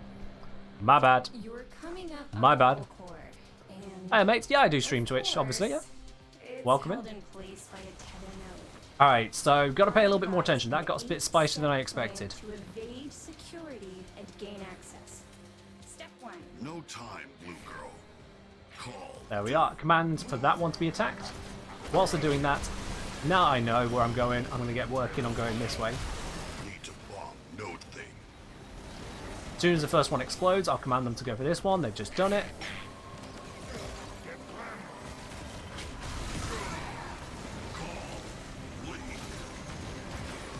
And then as soon as they get that one, I will command this one.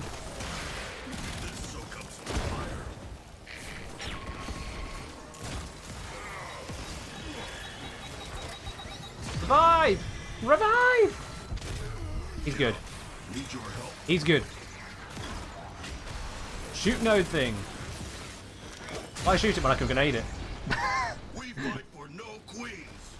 We fight. And we're good to go. There we are. That was a little bit better. That was a little bit better. I fixed Brammer having line of sight requirement. Oh, that's good. That is good. We'll have a look at the red text once we're out of here. Pilot this thing remotely, but I need you to man the guns.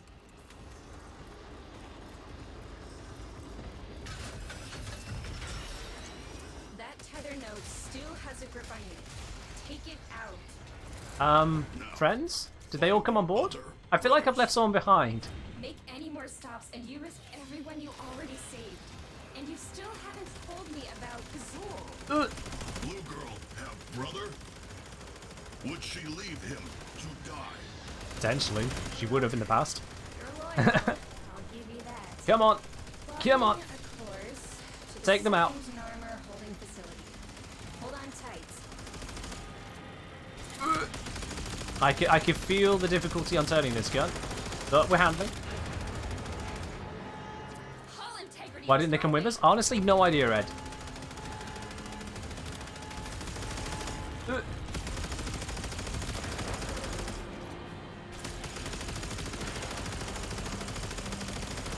There we go. We're getting there, I guess.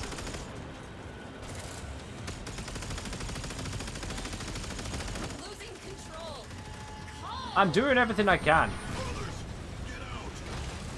I hope I didn't fail that section. That would be bad. It over. Call tell you about Pazul.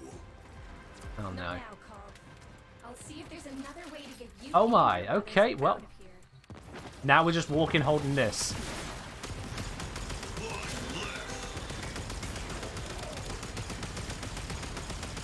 Take out that thing and you all die.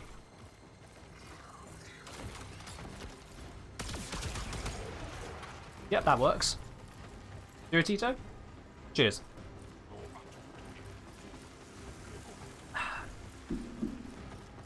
More darker for Carl? Absolutely. Bolcor Grappler.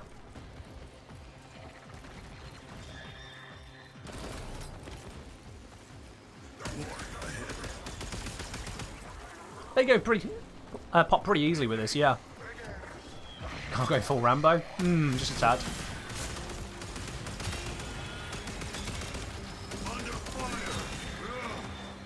Dodge out of the way. Take out these. Grab some extra nades. Teammates doing a lot to help me. Totes. And let's get this one out. They fixed Caliban? That was a bug. Oh, hello. You're dying. Let's fix that as well. Oh, there's a lot of enemies.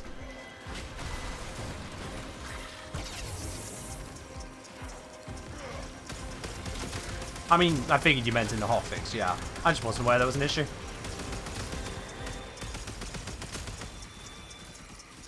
Can't this corpus deploy a shield drone or something? That could really help us out right now. Need to split up. Call go there. Brother go there. Alright. You stay there.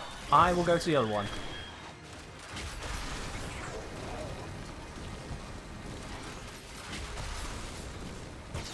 There we go. And a hotfix has been deployed, so after this we're going to have to deal with that, I guess. There's no drops on this Twitch stream. We do have the plat giveaway at the end of the stream. Exclamation mark raffle for more detail about that, my dude. The Stynex drop has been halted temporarily because they had an issue with it.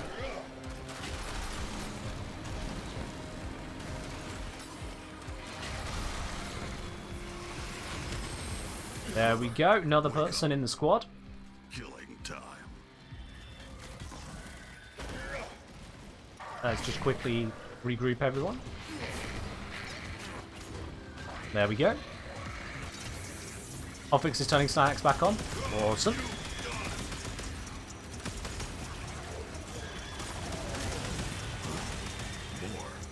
I know it's annoying for people when these issues do happen, but at the end of the day, given the scale of the update, I expected there to be at least some kind of issues. They fixed it, same day.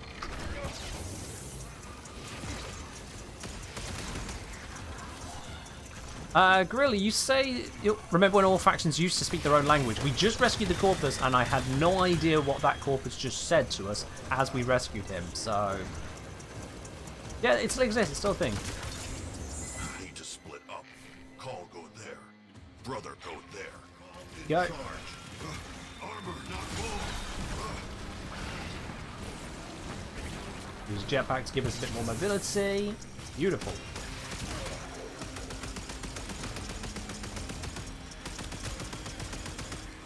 We're holding. Somehow we are holding.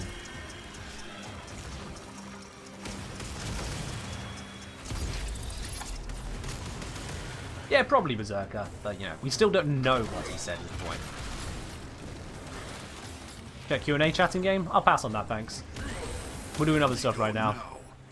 Not looking to answer people's questions through the game chat, that is. Get to the hangar and you just might live. Alright, well let's rush to the hangar and hope that no one else dies along the way. Railjack, just up ahead. Oh, Railjack is our exit. Brothers trust Call. And Call trust you. That's good, he's trusting. Brothers, Let's do it. Get in. I said brother's doing mostly okay. One of them, Rog, is a bit hurt, but he'll handle. We'll just have him in the middle, hopefully not hurt. They are all keeping up, aren't they? Move. They are all keeping up, aren't they? Oh, well, No teleport. Call go old-fashioned way. how does he mean old-fashioned? Why are we refusing a teleport? Teleports are good things. Is it going to be my Railjack? I'd assume so, considering that I was the one who got here. Yep, that's my Railjack.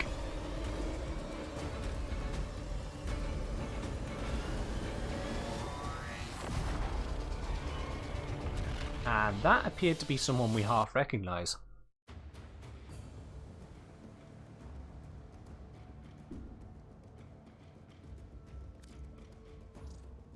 Updated version? Yeah, we'll look at that. Look at that! All Grenadier squad on the exit. You don't see that every day.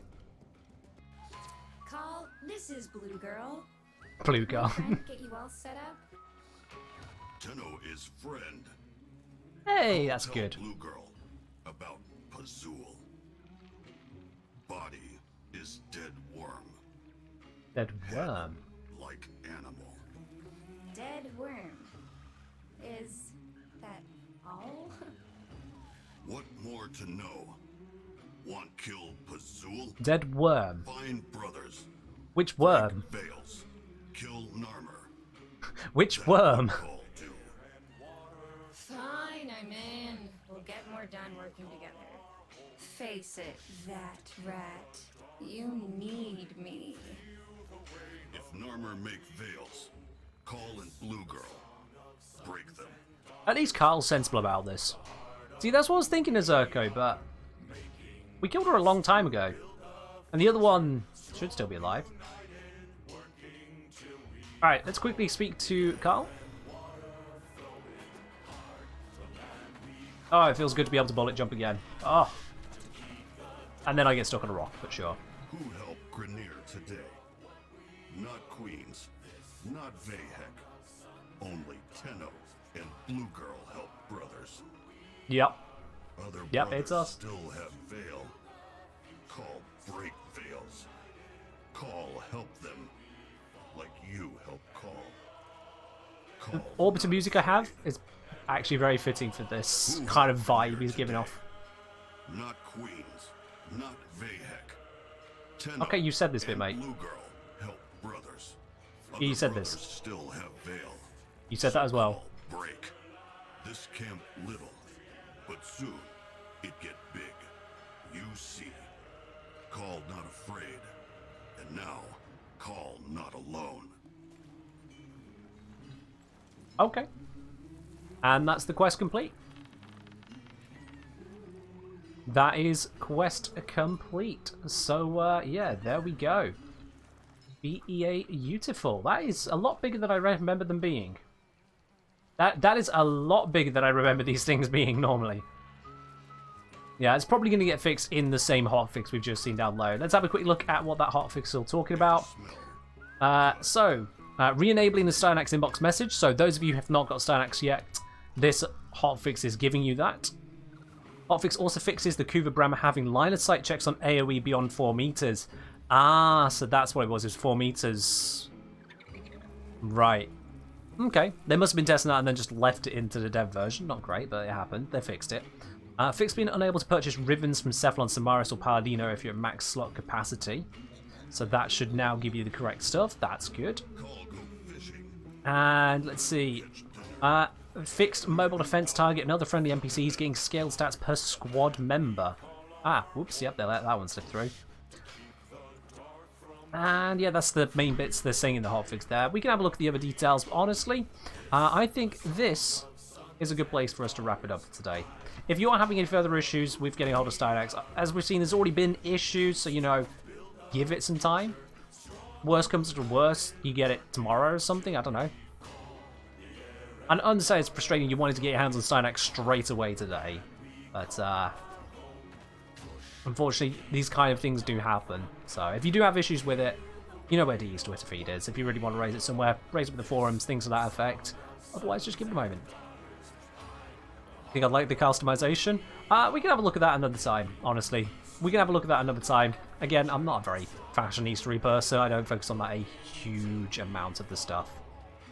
I could say hotfix remove the ability to trade and transmute new Archon mods. Those who have them can keep them. Fair enough. Fair enough, that makes sense as well. That makes sense as well. Alright then. On that note, let's get away from Carl because he's got passive or idle chatter and I don't want that. Thank you. We're just gonna... I've had enough of that same song now. Alright, chat. I think it's about time we did a platinum giveaway. I think it's about time we did a platinum giveaway. Who would like a bit of platinum? If you would like to be in on that, exclamation mark ticket to have a chance to win it. We're going to be giving that away in just a minute here. So I'm going to give you guys just a minute to get in on that if you haven't already done so. If you already got a ticket, then obviously, yeah, don't do it twice. I'll just give you guys a minute on that. But that gives us a nice introduction to Carl with Veilbreaker, and we'll see more about that on Sunday when we do the follow-up with the actual Archon fight. Because we haven't got the time for it today. Recent subs, Warframe? Yeah. So, Eliu, it was a gifted sub from Snore. Snore decided to gift over a tier 3 sub, no less, to Warframe. Just very generous of them there. And they said their appreciation as well. It did not go unnoticed. They absolutely appreciated it.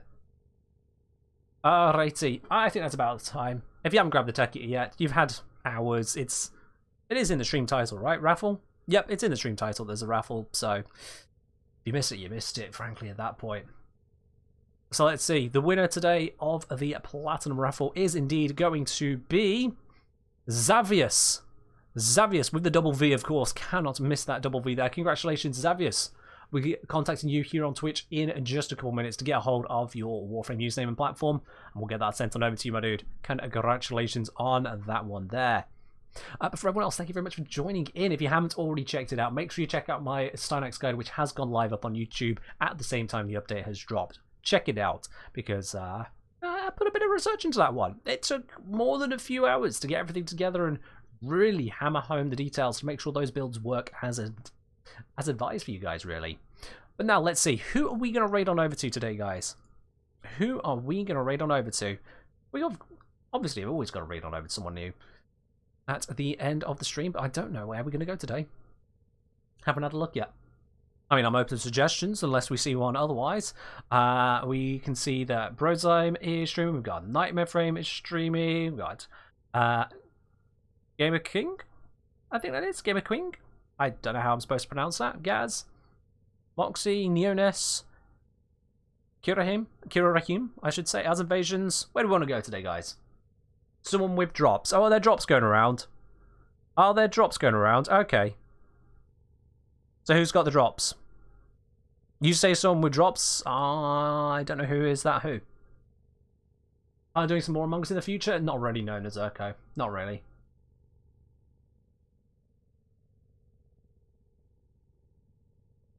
As Invasions? Sure, why not? If As Invasions has got drops like you're asking for, I didn't know there were any drops going on anywhere. But if there are there, then sure, why not? Let's head to As Invasions. The only person who's been suggested. Let's get that cracking. Alright then, guys. That is, as we say, all we got time for today. I'm just going to pop on a little bit of background music as we wrap up here. I hope you guys have enjoyed yourselves. Let's head on over to As Invasions. Let's show them what's good about this community, eh, guys? Let's show them what all the best is we have to offer. And I'll see you guys on Friday for the next stream. Bye-bye.